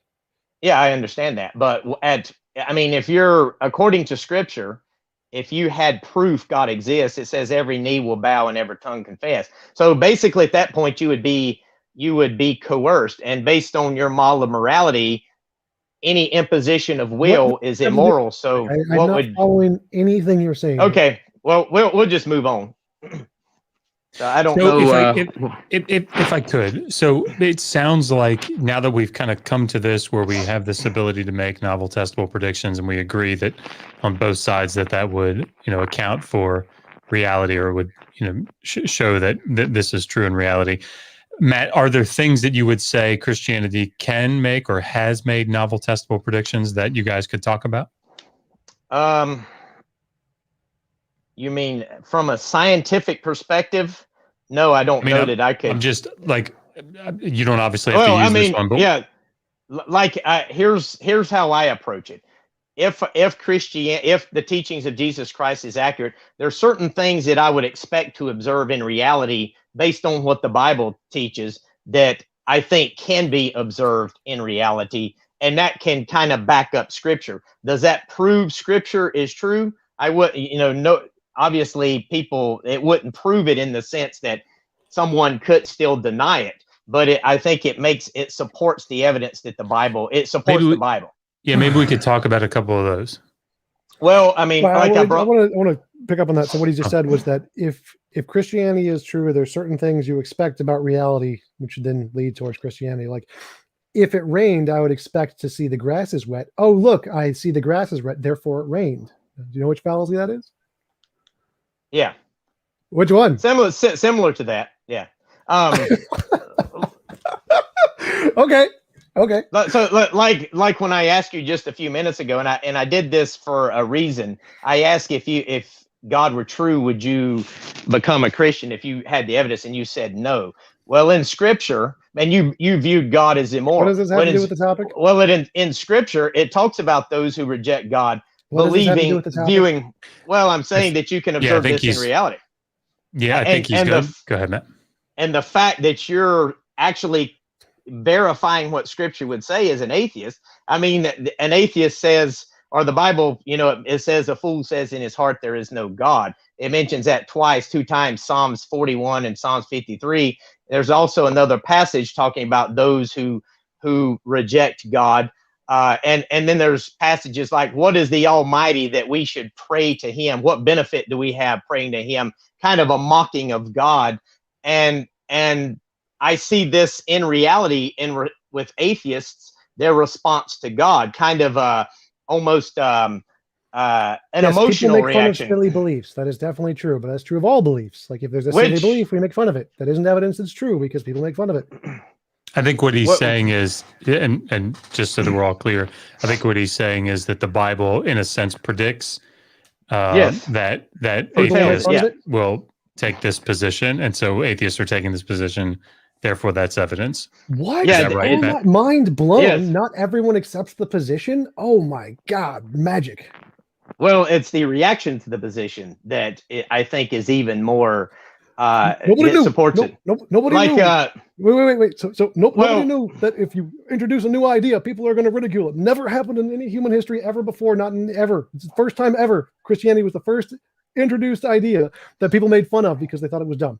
Never happened before. No history of that prior to the Bible. Well, it doesn't refute the Bible is my point. It supports the Bible. Whether it happened to other things, it still supports the Bible. The sun will rise tomorrow, and that is written in the book of the Spaghetti Monster. Another one that would things that are known about human psychology, like by everyone in every society.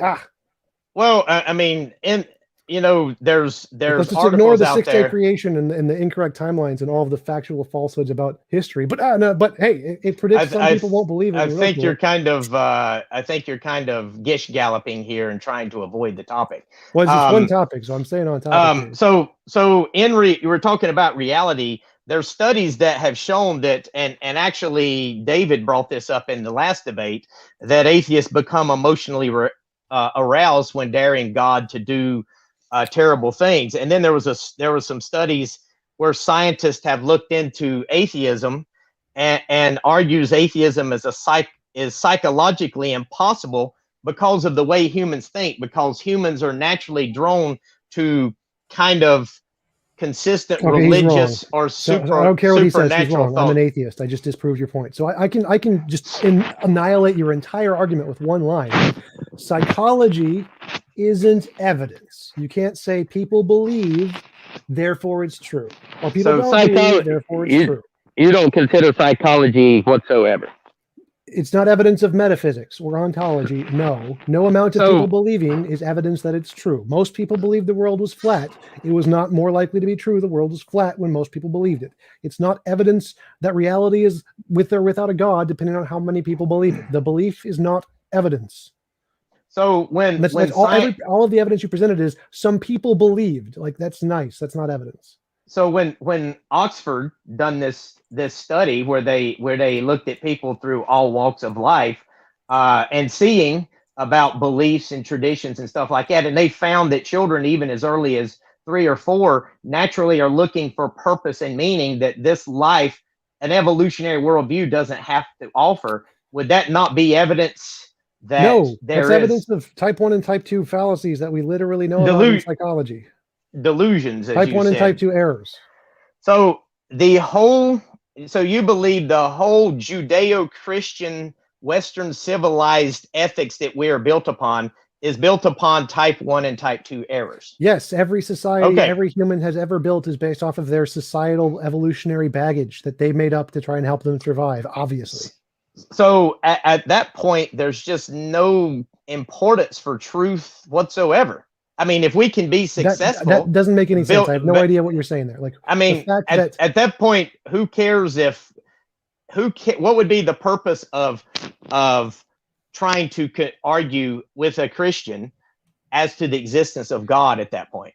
I mean, why would you bother even debating them? Reason, rationality, pursuit of knowledge. There's lots of reasons, but what does that have to do with the topic? Again, that's just an appeal to motive fallacy. You're just knocking the fallacies off one at a time. We should do some fallacy bingo here. But you're saying this is based off of type 1 and type 2 errors or delusions. I mean, what would be the purpose? Delusions can be beneficial. Like, for example, if I hear a rustle in the bushes, I agree, and I think it's a lion, and I run away, I survive. So there's a fallacy, a delusion, a bias that was beneficial to survival. So we adopted that in our society. There can be false beliefs that help us to survive, like Christianity. So why would you want to change that at that point? Change it. I never cared I wanted to change it. I'm just saying it's false. I don't care if I change it. Okay, so what does my motive have anything to do with the debate? What is your motive for debating Christians? What does my motive have to do with the debate? Why do you keep talking about my psychology? Just curious. I'm just curious. I do it for money. This is my job. Oh, okay. Well, I mean, I guess obviously if you I get don't paid want for to it, eliminate Christianity because they're my job. I get paid to debate them, so I don't want to eliminate Christianity. But my motive has nothing to do with the debate. You presented nothing in the entire debate. You said their psychology, their beliefs. Oh, goody. Well, some people believe the world was flat. Does that mean it's true? No. The fact that people believe something is completely irrelevant. Like you need to understand psychology. People's beliefs isn't evidence those beliefs are true. Okay, so we've got 3 minutes here for the open conversation. Why don't you make an argument as to why atheism is true? I did. And convince me, or at least try to convince me. I did. All of the models that best explain reality have nothing to do with a God. All of the models that explain all of the questions in physics I listed, all the ones that give an accurate description of reality have nothing to do with a God. The ones that say that the universe, the multiverse, string theory, de Broglie polywave theory, nothing to do with a God. The ones that literally best explain all of the facts that we know about reality that are not imaginary do not include a God. Therefore, it's reasonable to conclude one of those is more likely to be true than any of the God models. I could read probably a month worth of physics, science, and all of this, and in the end, I would never conclude that atheism is true based on reading scientific journals. If you infer that doesn't make sense. Science, I wouldn't. So the fact that you are irrational, I don't care about your irrational beliefs. It is irrational to infer anything beyond the science. You are going to infer stuff beyond the science. You are irrational. The rational position is to say, here's the best science that describes reality. This is the best conclusion about reality. Yeah, but I would that wouldn't. I mean, what I'm saying is I can keep my theology completely out of it. Yes, you can add up nonsense to the science. And no, I wasn't. I'm talking about not adding up anything. I'm talking about just reading the scientific journals, what we have here.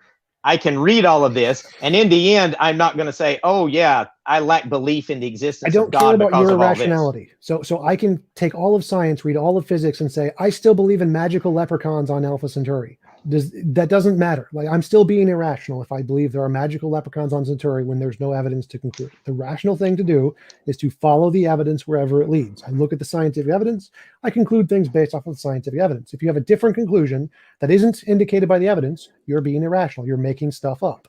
Anybody can make stuff up. That leads you to atheism. When you read science, that leads you to atheism. Yes. So science is you follow the evidence wherever it leads. Once the evidence stops, you stop. So if you infer anything beyond the science, you're making stuff up. So if you're only looking at the evidence of like physics, nowhere in physics is there evidence of a God. So if you add in a God, you're making stuff up. Well, I'm not talking about even going into physics saying I'm looking for evidence for God. I'm talking about just reading the laws of physics, reading about physics, reading about biology, reading all of this other stuff. I can read all of this and still not infer that atheism is true. So this is really simple. If you have evidence for one dog in the backyard. You could always conclude there's 2 dogs, but the only evidence is that there's one. And so you say the reasonable position says there's 1 dog, and I'm going to stop at 1 dog. That is the reasonable position. To infer there's another dog is unreasonable. You're inferring things beyond the evidence. That's making stuff up. So if you're looking at science, you stop where the science stops. That's the laws. Those are it. I mean, you don't add a God there. If you add a God there, and I would not add atheism either to it. That's my point. Atheism isn't adding anything. It's just saying that's all there is. There's the laws, and we're stopping. No, atheism is a lack of belief in the existence of God. Right. It doesn't say anything. I don't. We're not believing in anything beyond the laws. The laws are it. Okay, I mean, like I said, I could take that just a scientific explanation and not say that atheism is true. No, I wouldn't make. I could be completely neutral on it and still not lead me to atheism. But I think the time's up here. Thank you, gentlemen. Habity hoo. Habity hoo. What do you think, Eddie? What do you think? Hallelujah. You, my friend, have spoken the gospel. Hold on real quick. This is for the atheist troll. Real brick, buddy. He's full of jokes. I got fake brick. I'm like, who fakes brick? Did you see Eddie broke his fist when he did that? You see that? He's talking about fighting people. That hurts, man. I'm like, I'm all tender now. Jeez. Up there in old age. So I'll wait. I'll do what we normally do. I'll wait till the closing statements are done. But up to this point, Sweaty Eddie, what are your thoughts? How you feeling, man? I think that I'm gonna try to be kind. I'm gonna say there's nobody wins. Bro, I don't know. I mean, given the back and forth, giving the, like I said earlier, I don't think that. I think Matt took, the affirmative, and sorry, Matt, love you, bro, but it's far from, closing the deal. I couldn't even follow a lot of it. ADD, I couldn't follow a lot of it. And I think that's an advantage for Tom. Well, one, Tom's quick-witted. He's smart. And he's very experienced. So I think it made for frustrating, but an easier win for him. So yeah, before we go through the closing statements, first thing I want to say is everybody in the chat tonight, we a couple times we went over the 100 mark on a Saturday night when the YouTube sphere is it's alive and popping. So we appreciate you guys hanging out with us. And just a reminder that Q&A will be coming up here soon. Don't put your questions in yet because with the amount of chats that are going on right now, I will lose them. So hold them until we announce to put those in there. But thank you so much for hanging out with us tonight. It's going to be it's going to be an awesome ending. And one last time, March 20th, we have the tournament coming up for the Ultimate Debate Championship Tournament. Cash prize, a championship traveling championship belt. And come watch me win it, baby. Taking it all.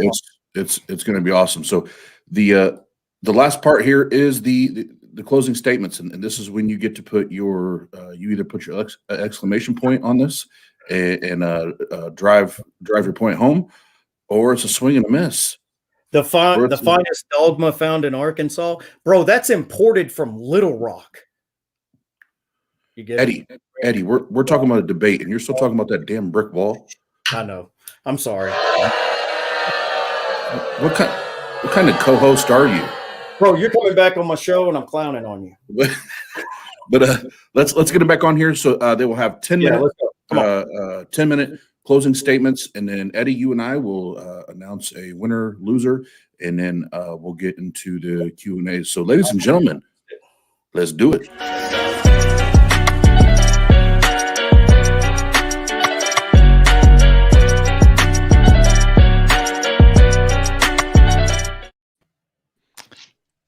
All right. I guess Matt, you go first.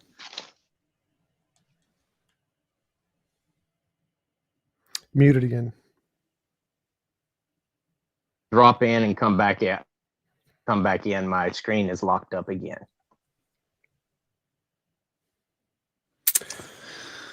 I go How you first. feeling, Tom? Yeah, well, I can just start mine. It's fine. Okay. Yeah, so, well, apparently, he interpreted what best corresponds to reality to mean what most people believe. I mean, I don't even know why that would be a relevant topic to even debate. The fact that lots of people believe something has never been evidence before. I don't know why he considered it evidence today. The fact that lots of people believe the world is flat wasn't evidence of the world being flat. So why would we care what most people believe? I don't know why this is relevant, but okay, yeah, I'm happy to admit that, yeah, most people in most history were Christians because they killed a lot of other people and made the most progress in the most resource-rich areas, which has absolutely nothing to do with its truth. So when talking about what actually corresponds to reality and not corresponds to people's feelings and beliefs, the best conclusion is to follow the evidence wherever it leads and to not infer anything beyond the evidence, which is the mottos of science. And when we do that, we infer nothing but just the laws of physics and more physical stuff. Now, of course, anybody can add in whatever they want after the fact. You can add in magical leprechauns or God or Yahweh or whatever you want, but none of that's rational or supported. The best rational position to stop inferring about reality is to say reality is the physical stuff and the physical laws, because that's what we can demonstrate exists, and everything else, and the additions to that is purely imaginary. So I think atheism is a better position by a significant margin, and I don't think that he presented any evidence at all other than just people's subjective beliefs. If that counts for something, I have no idea how it ever would, since it's literally like the top 10 fallacies are all saying that people's subjective beliefs are not evidence for various reasons. So I don't even know how that counts as evidence.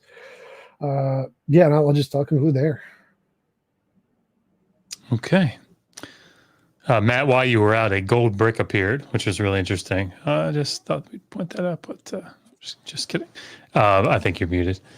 But when you start talking, you get your 10 minutes. Yeah, science has failed me twice tonight, so I don't know if we can trust science very much because I've been booted out. So, but anyway, I think a lot of times Tom and I were talking past each other because of the approach we had to the debate. But I think based on I think Josh understood pretty well based on his explanation. My argument necessarily wasn't that Christianity was true, although I believe it's true. It's just what best corresponds with reality. That was the title, which best corresponds with reality, Christianity or atheism. And when you look at the foundations of Western civilization, especially, and even across the world for that matter, obviously, I think Christianity far surpasses atheism in reality. Now, Tom had talked about reading up on physics and all of this, and in the end, he seemed to be arguing that is atheism, but that is inferring too, because atheism is the lack of belief in the existence of God, usually a rejection of theism. So it's equally inferring. If he's going to infer at the end that atheism is true, and I infer theism is true because of the consistency and orderly nature of the universe, then we're both equally breaking or violating what Tom was saying there. And what my argument was is I can read in science, study a lot in science, and read it till I'm blue in the face. And in the end, I'm not going to say, oh, atheism is true. I might not even necessarily say one way or the other. I can just say, okay, this is what scientists say based on their studies of the physical world. And I know Tom and I disagreed. Like I said, there's a Berkeley article in which they specifically say that science cannot answer the questions of supernatural claims because that's outside of the realm of science, because science deals strictly in the natural. So that is just, and he said I was wrong on that, but like I said, this is Berkeley, UC Berkeley. I think they're a pretty reputable organization, and I have seen other sources that have said the same thing before. But Tom had said earlier he would, even if he had the evidence, he would not be a Christian. So in his reality, he would just simply reject Christianity, even if he had the evidence. So that just goes to show that even evidence that would correspond with reality doesn't mean he would accept the evidence for reality. And you know, to me, I think that Christianity demonstrates in reality far more precedents than atheism ever has. And I'll end with that. I just don't think there's anything else I can add there. Well, she kind of straw man me there. I wanted to address that. So if there was evidence for Christianity, I would accept the evidence for Christianity being true. That accepting the evidence is true, as we explained and literally went over this in the discussion, doesn't mean you have to be a Christian. You can accept God exists, which is what truth means, and not believe and be a Christian. So I would accept the evidence. It was just wrong to say I wouldn't accept the evidence. I just wouldn't be a Christian based on the evidence. I wouldn't believe or worship the God. And would you acknowledge that that Christianity influenced society at that point? I already acknowledge Christianity influenced society. Okay. But truth is that which corresponds to reality. So if we're asking which better corresponds to reality, we're asking which is true, not which most people believe. Yeah, I never realized atheism was a truth claim. But no God. I mean, I don't think that. I mean, that's a different debate, I guess. So, what next? I'm done. Q&A time. Oz, where'd you go?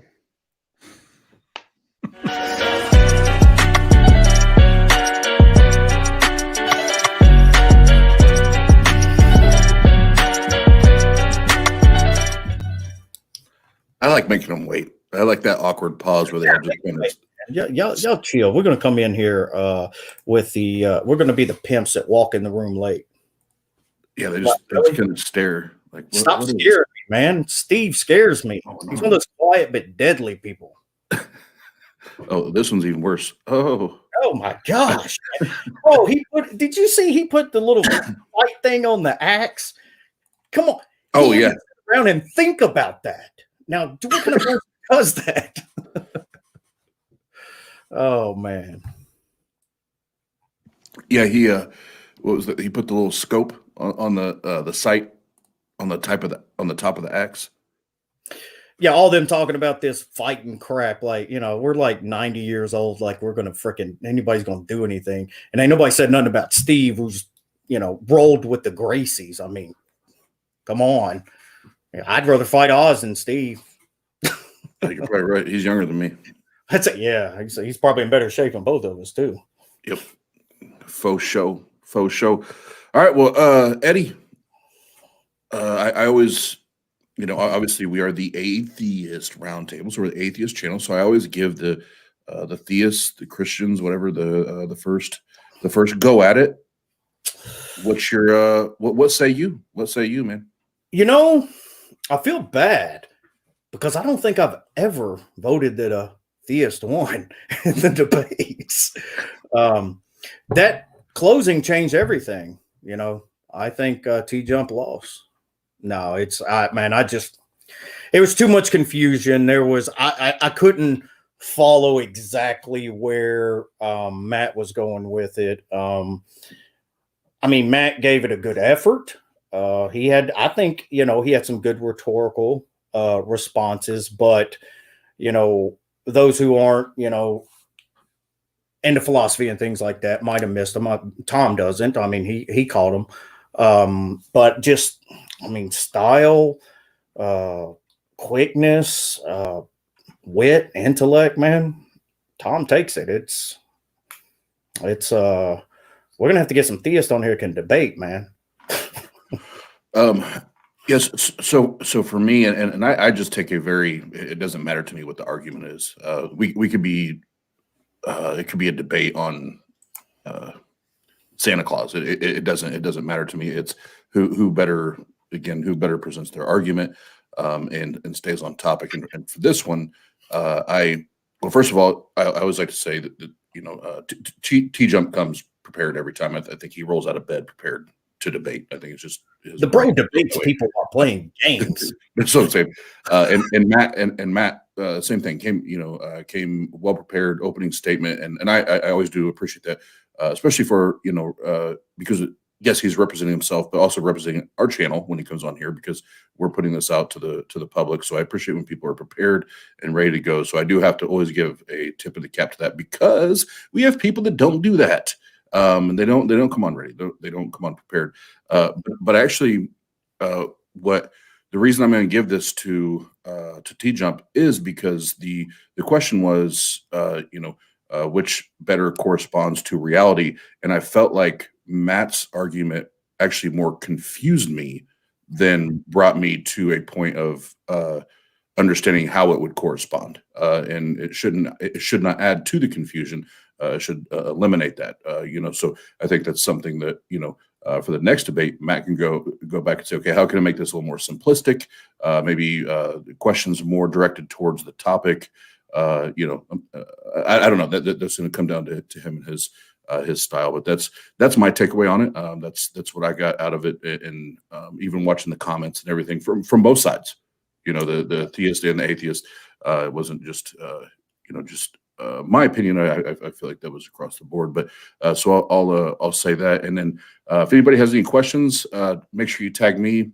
So at Oz in the chat, and we can start asking some questions here in a second. But Eddie, I'm gonna give you one more chance to freestyle and dance for everybody while we wait for questions. So go ahead and give it to us.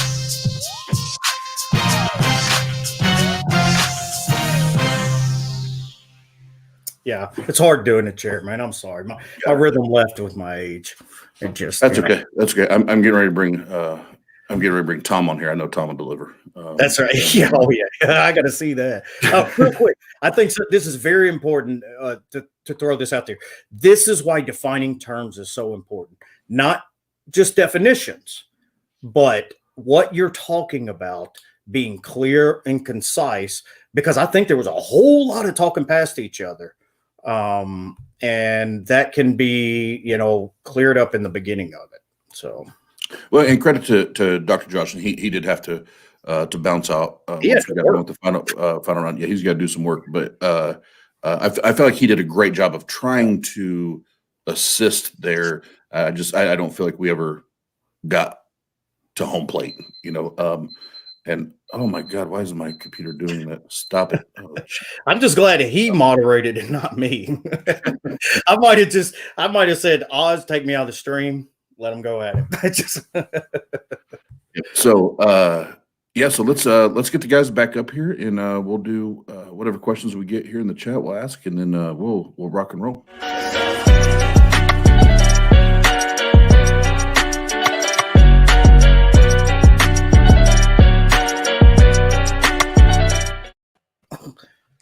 All right, gentlemen. Let me see what I got for us here in for the Q's. I got a question. So, yes. In philosophy, truth is defined as that which corresponds to reality. So it seemed like to me that the title of the debate is asking, is Christianity true? Because truth is that which corresponds to reality, like literally the title of the debate. So it seemed like you wanted to debate more, which has more of an impact on society. And so you should phrase it that way. If you want to debate which has more of an impact on society, that should be the title you should ask for, if that's the topic. Well, I mean, yeah, I think there was some confusion there, but if it has the most impact on society, then I would say it also corresponds with reality as well. So that was kind of my take. Like I said earlier, if these people, whether it was true or not, they believed that Jesus Christ was the divine Son of God who rose from the dead, and they based their beliefs on that, and it transformed our reality as we know it today. So that was kind of the approach I took. Maybe that was a confusing approach, and maybe it wasn't your approach. It was just the title. So the title in philosophy, like, do you disagree with the definition? Truth is that which corresponds to reality. Is that a fair definition of truth?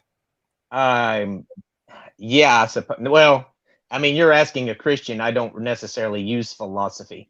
I mean, I believe that Jesus Christ is the truth. But if you're talking philosophy, then sure, we can go with that. Okay. All right. So yeah, go ahead. We have a super chat from James is Tuckered. He's a little tuckered. He's a little tuckered. Tom, what's the best evidence that God does exist? Well, actually, I'd consider the best evidence to be the Hare Krishna evidence, the one by Siddharth. He makes predictions that the Hindu religion was able to accurately predict the origin of the earth within like 0.01% or whatever. And then he has his own little model that predicts some other things, which I'm skeptical about. But that the best evidence for God that anyone has ever presented in any religion is that Hinduism was able to predict the age of the earth with an extremely high accuracy, saying it was 4.5 billion years old when the earth is actually 4.8 billion years old. That's the absolute best evidence that anyone has ever presented for a God. It's pretty terrible, but it qualifies as evidence. So, all right, and while I'm scrolling, I'll read it and then I'll pull it up if I can find out while I'm scrolling. Another one from James is Tired. Question for TJump: how is a lack of belief in a position?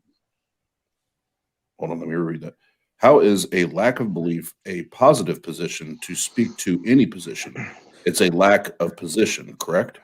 well, I said I'm happy to take both definitions of atheism here, so I'm happy to take the strong one. If there's no evidence for a God, the reasonable positions include there is no God. Like if there's no evidence for unicorns or Santa, it's reasonable to conclude there is no unicorns or Santa.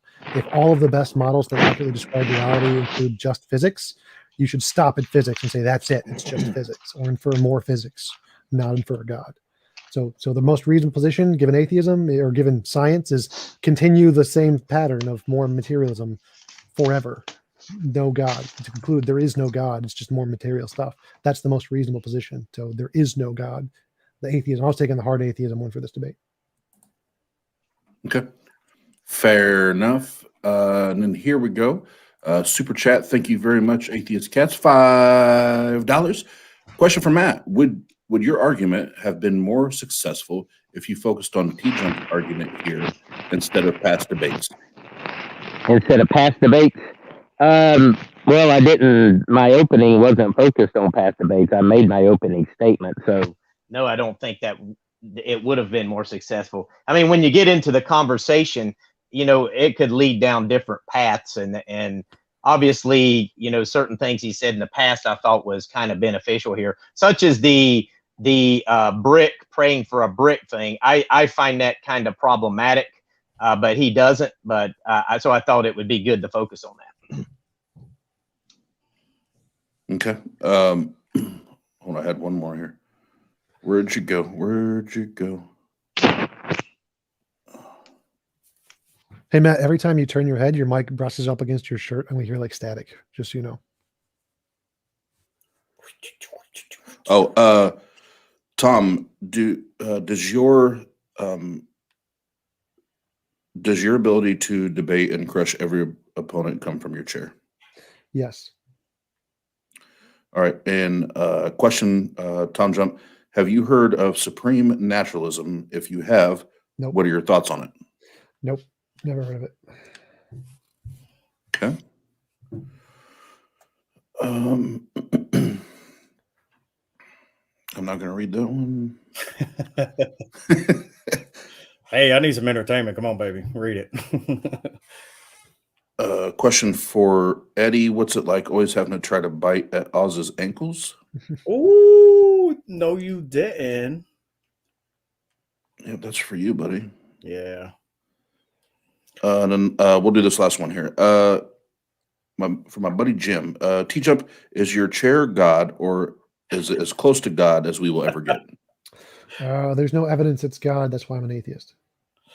Yeah. We're going to have Perfect. a debate about T-Jump's chair. T-Jump's chair is going to be the next topic of debate. Cool. All right. Well, I don't see anything else here. All right. Well, we already did closing statements, but anytime we do a debate, I always like to give the debaters one last time to plug their stuff, say thank yous and all that. Matt, we'll start with you. Anything else you would like to say? And this is not another closing argument. Just anything you want to plug, talk about before we go. No, I enjoyed it. I thought it was fun. I always enjoy debates. I know typically when I'm in debates, they usually say I lost the debate, but it doesn't really bother me. I still enjoy making the argument, and I'd like to do it again sometime. Maybe Tom and I can tackle the morality argument sometime. Ooh. By morality, you mean right and wrong, not potatoes, right?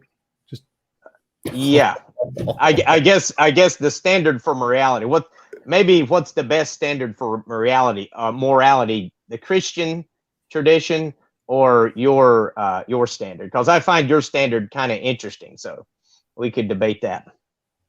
I love taters. Tom.